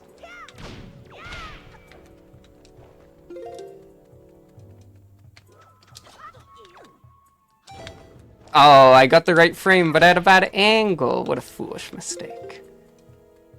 No worries. That time I just got scared.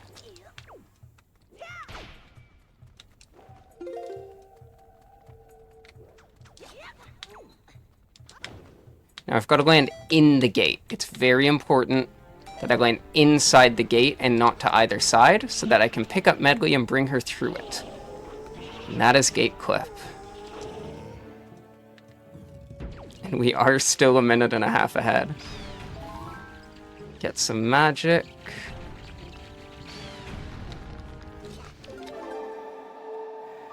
And now we are coming up on Earth Temple boss key skip. Another frame perfect roll clip, but this time with a little bit of, takes a little bit of time to set up, and it takes a very janky, uncomfortable, precise angle.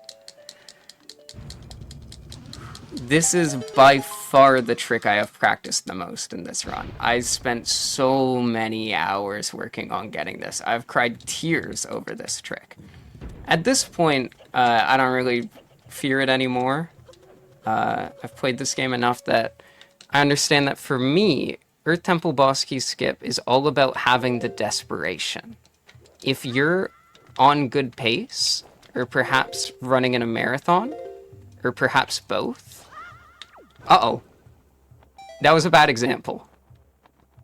Okay, it was an Earth Temple boss key skip that I got wrong, though. I mean, good thing you're not in either of those situations. My point is, if I have the desperation, I will get it. It requires desperation to hit this trick. So, this should be good.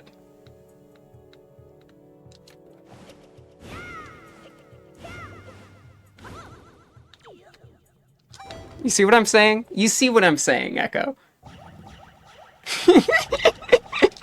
That was beautiful. When you need it, you will get it.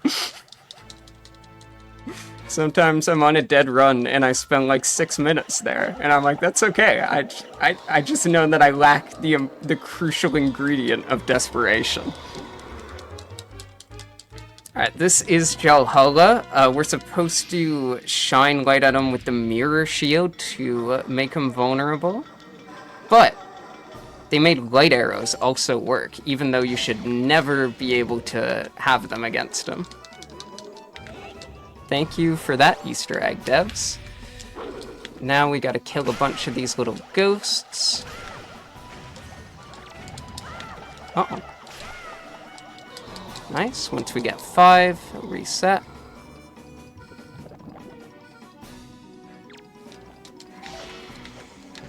Do I have enough magic for this?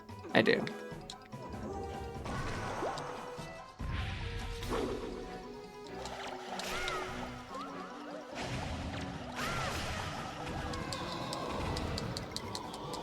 Sweet.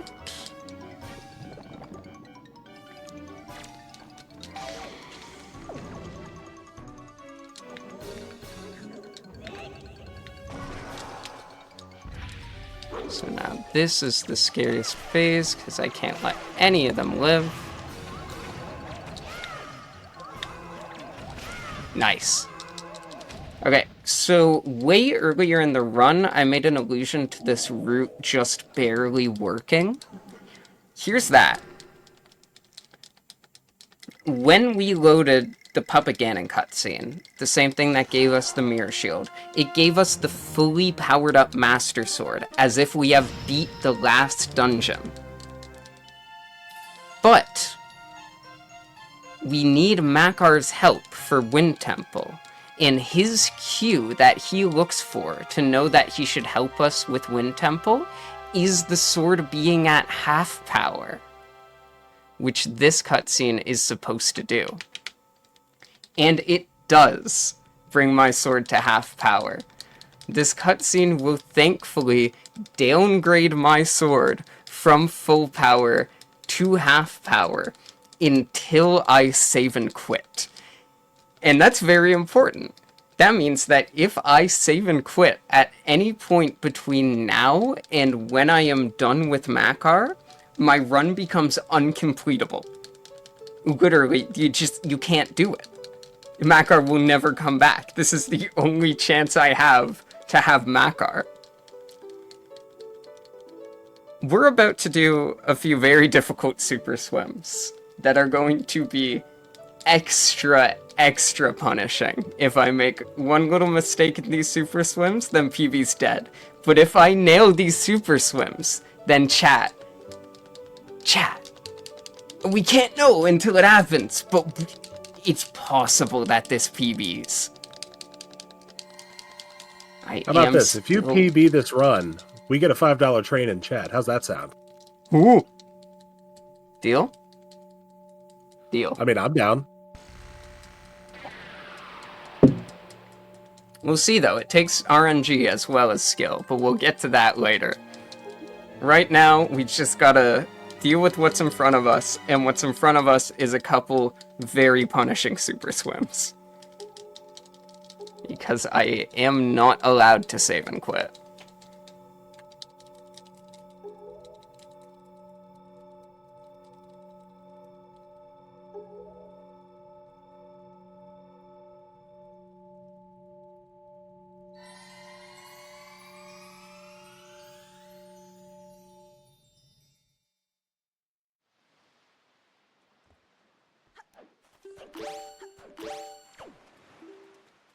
And Medley just stays there forever. Yep, bye-bye.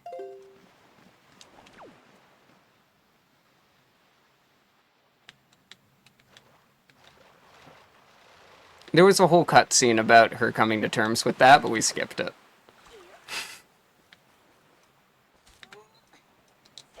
We wouldn't have understood it anyway. You know, Italian and all. Actually, that one has no words in it. Sorry to correct you there, I get excited about this game. Oh, it's all good, I get it.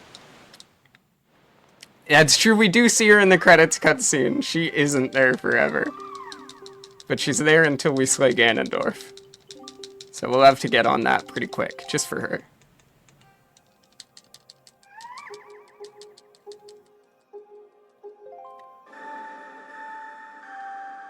We can't skip Makar's awakening like we could Medley's, but luckily his is way faster.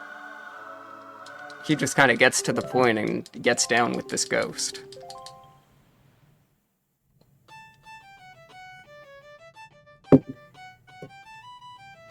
And now we're gonna have to super swim off of Beetle's ship. Just like we did after Forbidden Woods. It was hard then, it's gonna be even scarier this time.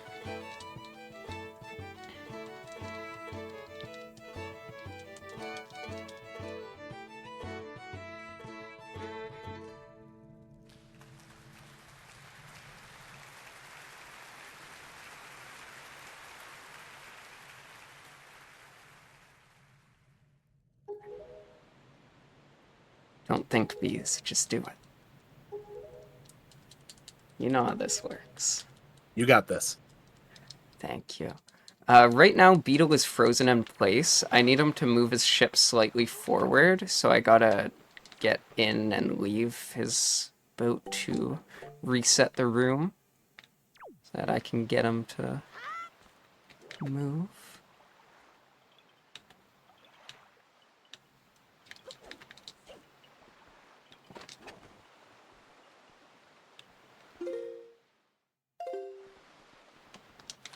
Dang it. Okay.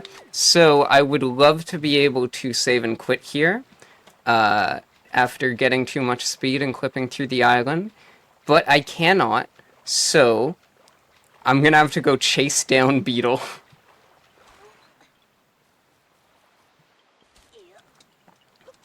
Beetle, come here!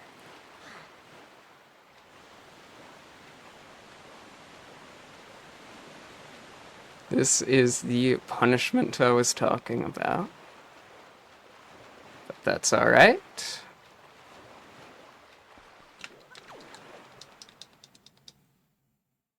Can give it another go.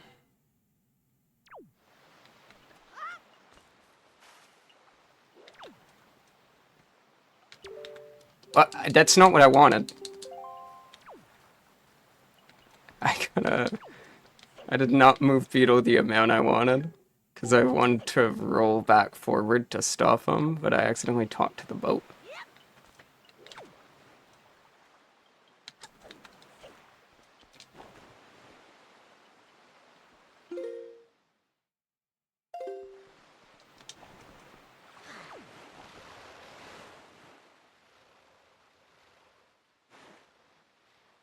Won't get us all the way to Wind Temple, but that's fine. We don't need that. We just gotta get to Bomb Island so that we can go from here. So this is much easier.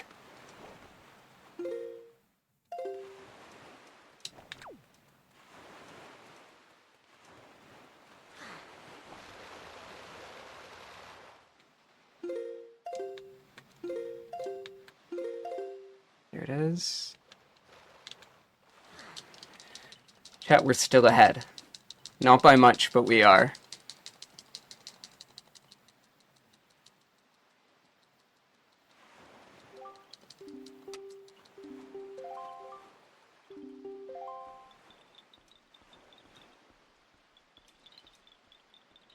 Into the final dungeon we go. Makar, onward!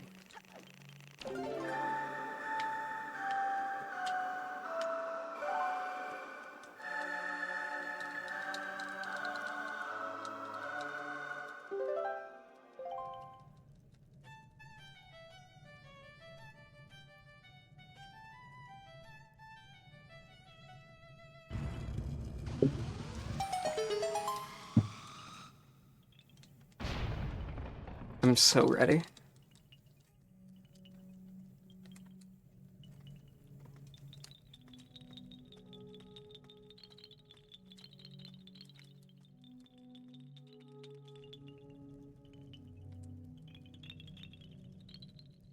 Little jingly boy.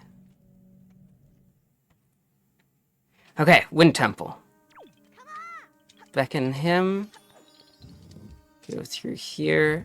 He's still following me, so I can item slide across here. Go through the door. He'll come with. I want to bring him with me. When I can't roll, side hopping is the fastest way to move. Watch out for giant moving knives, though. And now this is what we needed Makar here for so badly. To plant a few trees.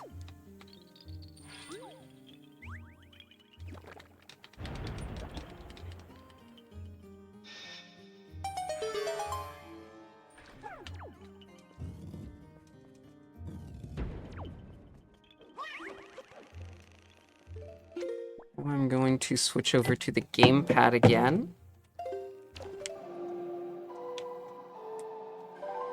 To have gyro aim for this dungeon.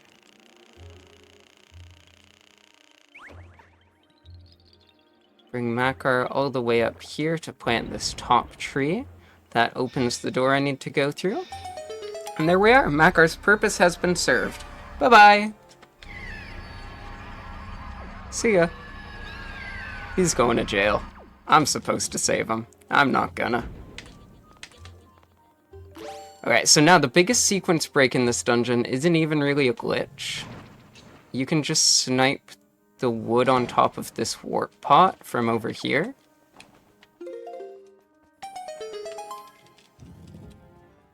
And that will let us get to the basement early. This room's insane. There's a lot going on. Gotta load this, backflip. Oh.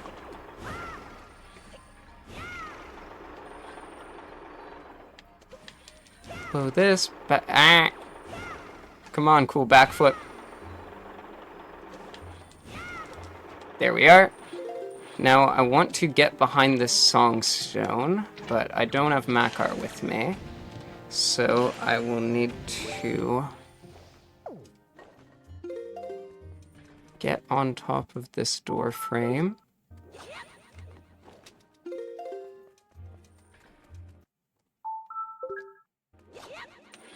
Why is this not happening the way I want it to? I'm sure it's fine.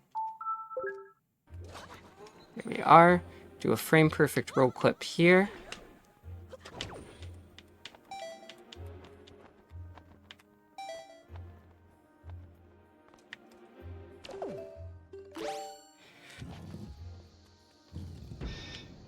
And now we can get right to the boss key.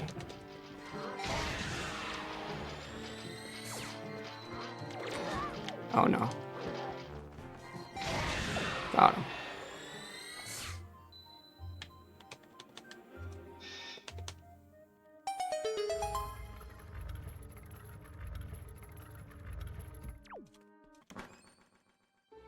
Yeah, now after getting this boss key, I can save warp to go back through that warp pot we opened up earlier.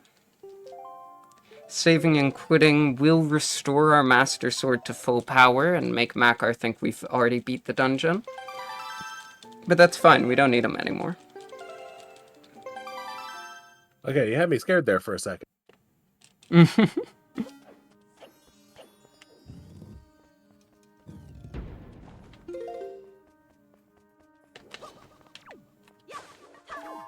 Okay, try to do a cool jump here. Pretty close. Now we can get right to this button, which opens up the basement. I'm gonna keep my target angle here, though, because I can side hop down to this platform during that cutscene to save us some falling time.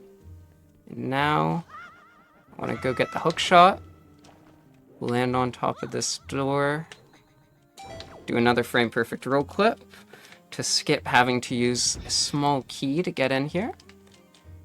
Now we're up against the mid-boss, the red Wizrobe. This fight can get a little out of hand if you're playing casual and you're not prepared for it, because it is a summoning boss, where as long as I deal with these guys fast enough that they don't summon anything, it'll be very fast. I'm sure light arrows also help. They do. They really do.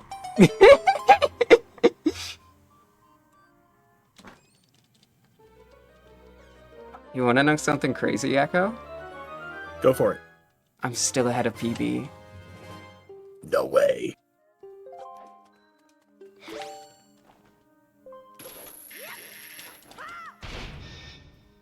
And that door back up.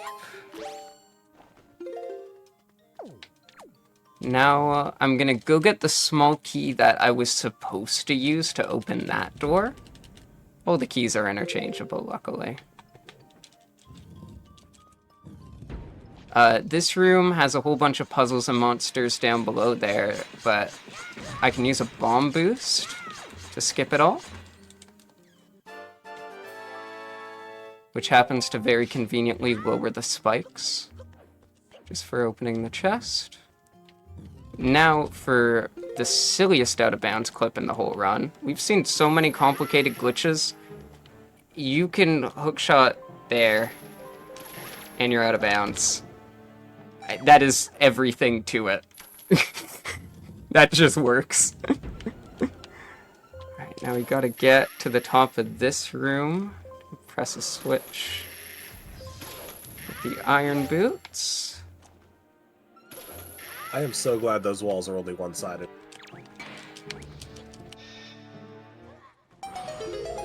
Ouch! That was mean. Now we can gloss over these last couple rooms and go directly to the boss, which has a brand new strat found, like, within the last month.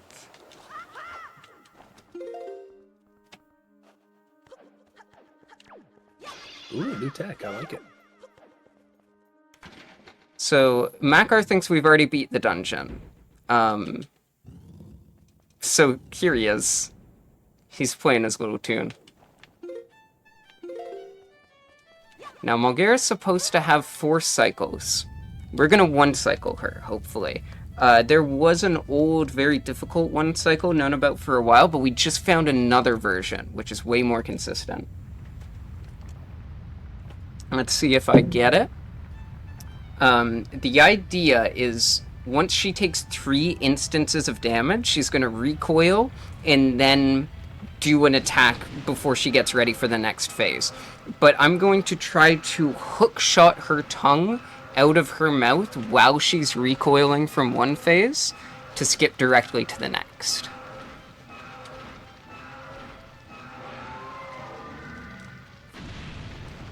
Gonna focus here.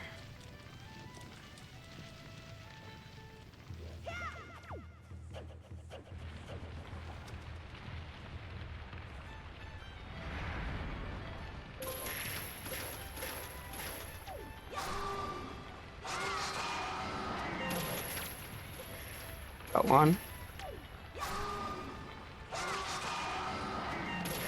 I missed the next one. That's okay. You skipped a cycle. Sorry to have your boss music taken away from you, by the way, guys. Makar doesn't like it. But Makar's just jamming.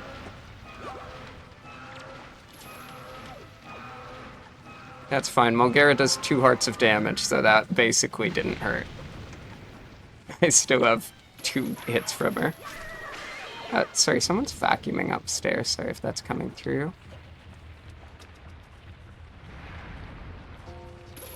Let's see if I can skip this last cycle still.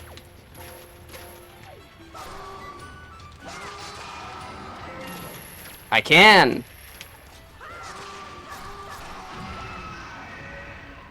Whew. Is that vacuum coming through at all? I'm not hearing anything. Okay, good.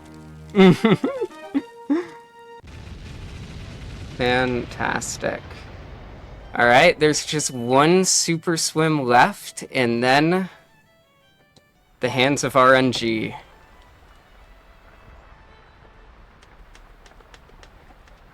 Any good speedrun's gotta have a huge run-defining RNG check right at the very end. And this is a great speedrun, so you know it does.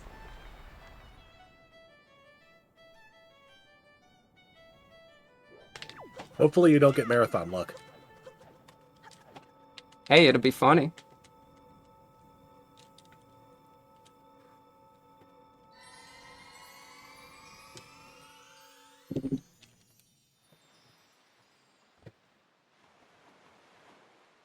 If RNG denies me a PB during a marathon, that's a funny joke. I can at the very least appreciate it. Okay, but I'm getting ahead of myself. We have 1 last super swim.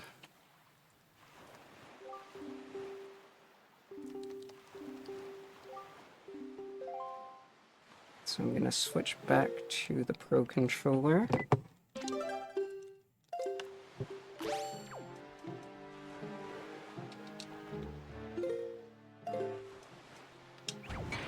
That's not the skull hammer, fun fact.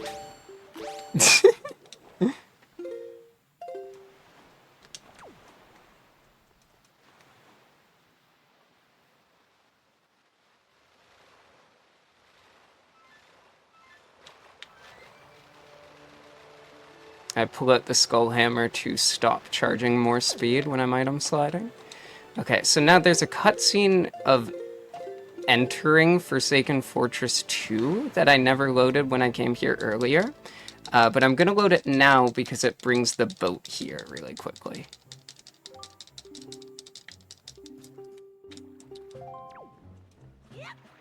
Okay. If I get this trick right and we get lucky, it can be a PB. So this is Puppet Ganon Skip. This is our great RNG check. At the top of the Puppet Ganon room, there is a warp pot. My goal is to open that up. There is wood on the top of it. And next to the warp pot, there are some morths. The little spiky eyeball enemy. What the heck? Wait. I gotta set my items straight. So, I can clip out of bounds and shoot the morths with a fire arrow, and then they will bounce in a random direction. If we get lucky, the dying on fire morths will bounce into the warp pot with the wood on top. And let us progress. can only do this in categories that get the hook shot to be able to get out of bounds like that.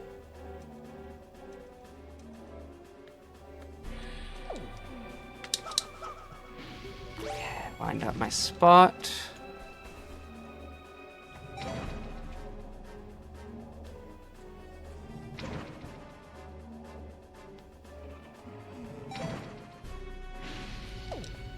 I think I heard it.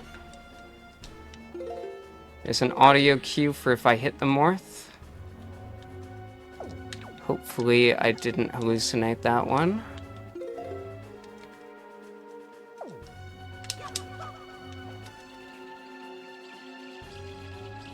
Get out of here.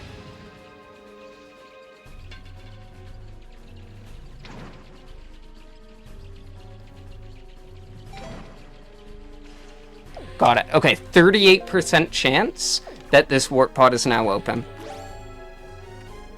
We got it! Nice. Everybody stay calm. Everybody stay calm.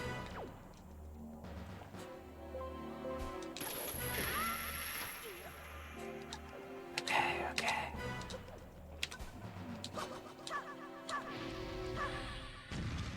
Set up pause storage.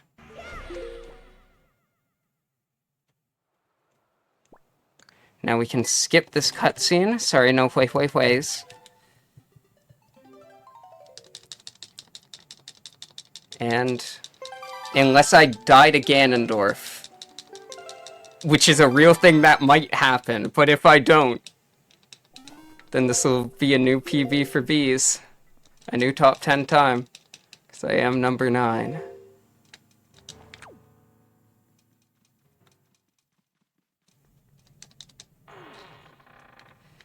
I should heal. Yeah, that's a good idea. That's a good idea.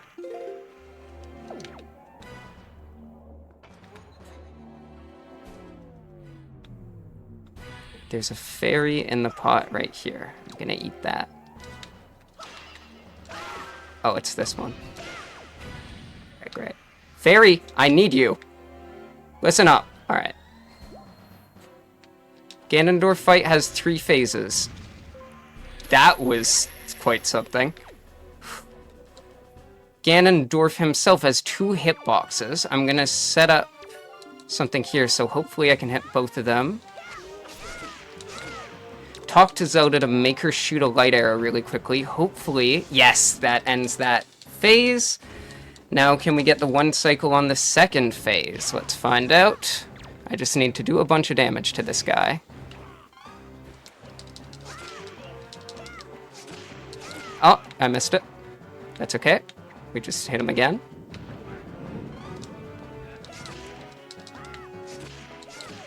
Okay, now Zelda's up. She's gonna shoot a light arrow at me. I parry it into him, and then we're gonna do a big cinematic parry animation. Time will be right when my sword enters his head. Ready? Time! 2:42:36. That's my new PB. Thank you, everyone, for donating and watching. Oh, that's awesome. I haven't beat that PB in like over 20 attempts. I'm glad chat, we had a deal.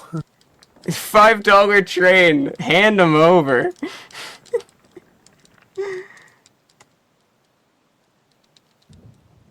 I'm glad I used live split for this. I had a feeling today was the day. That is 42 seconds off my PB. 42 seconds, that's huge. Not too big, but a PB indeed.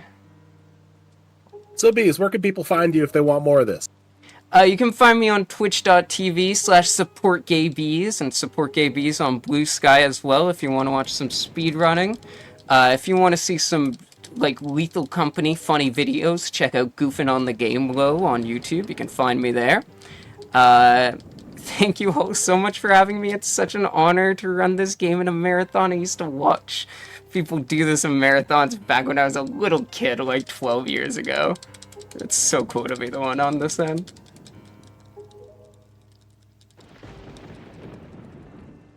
Well, thank you very much for being here, Bees. It has been an honor.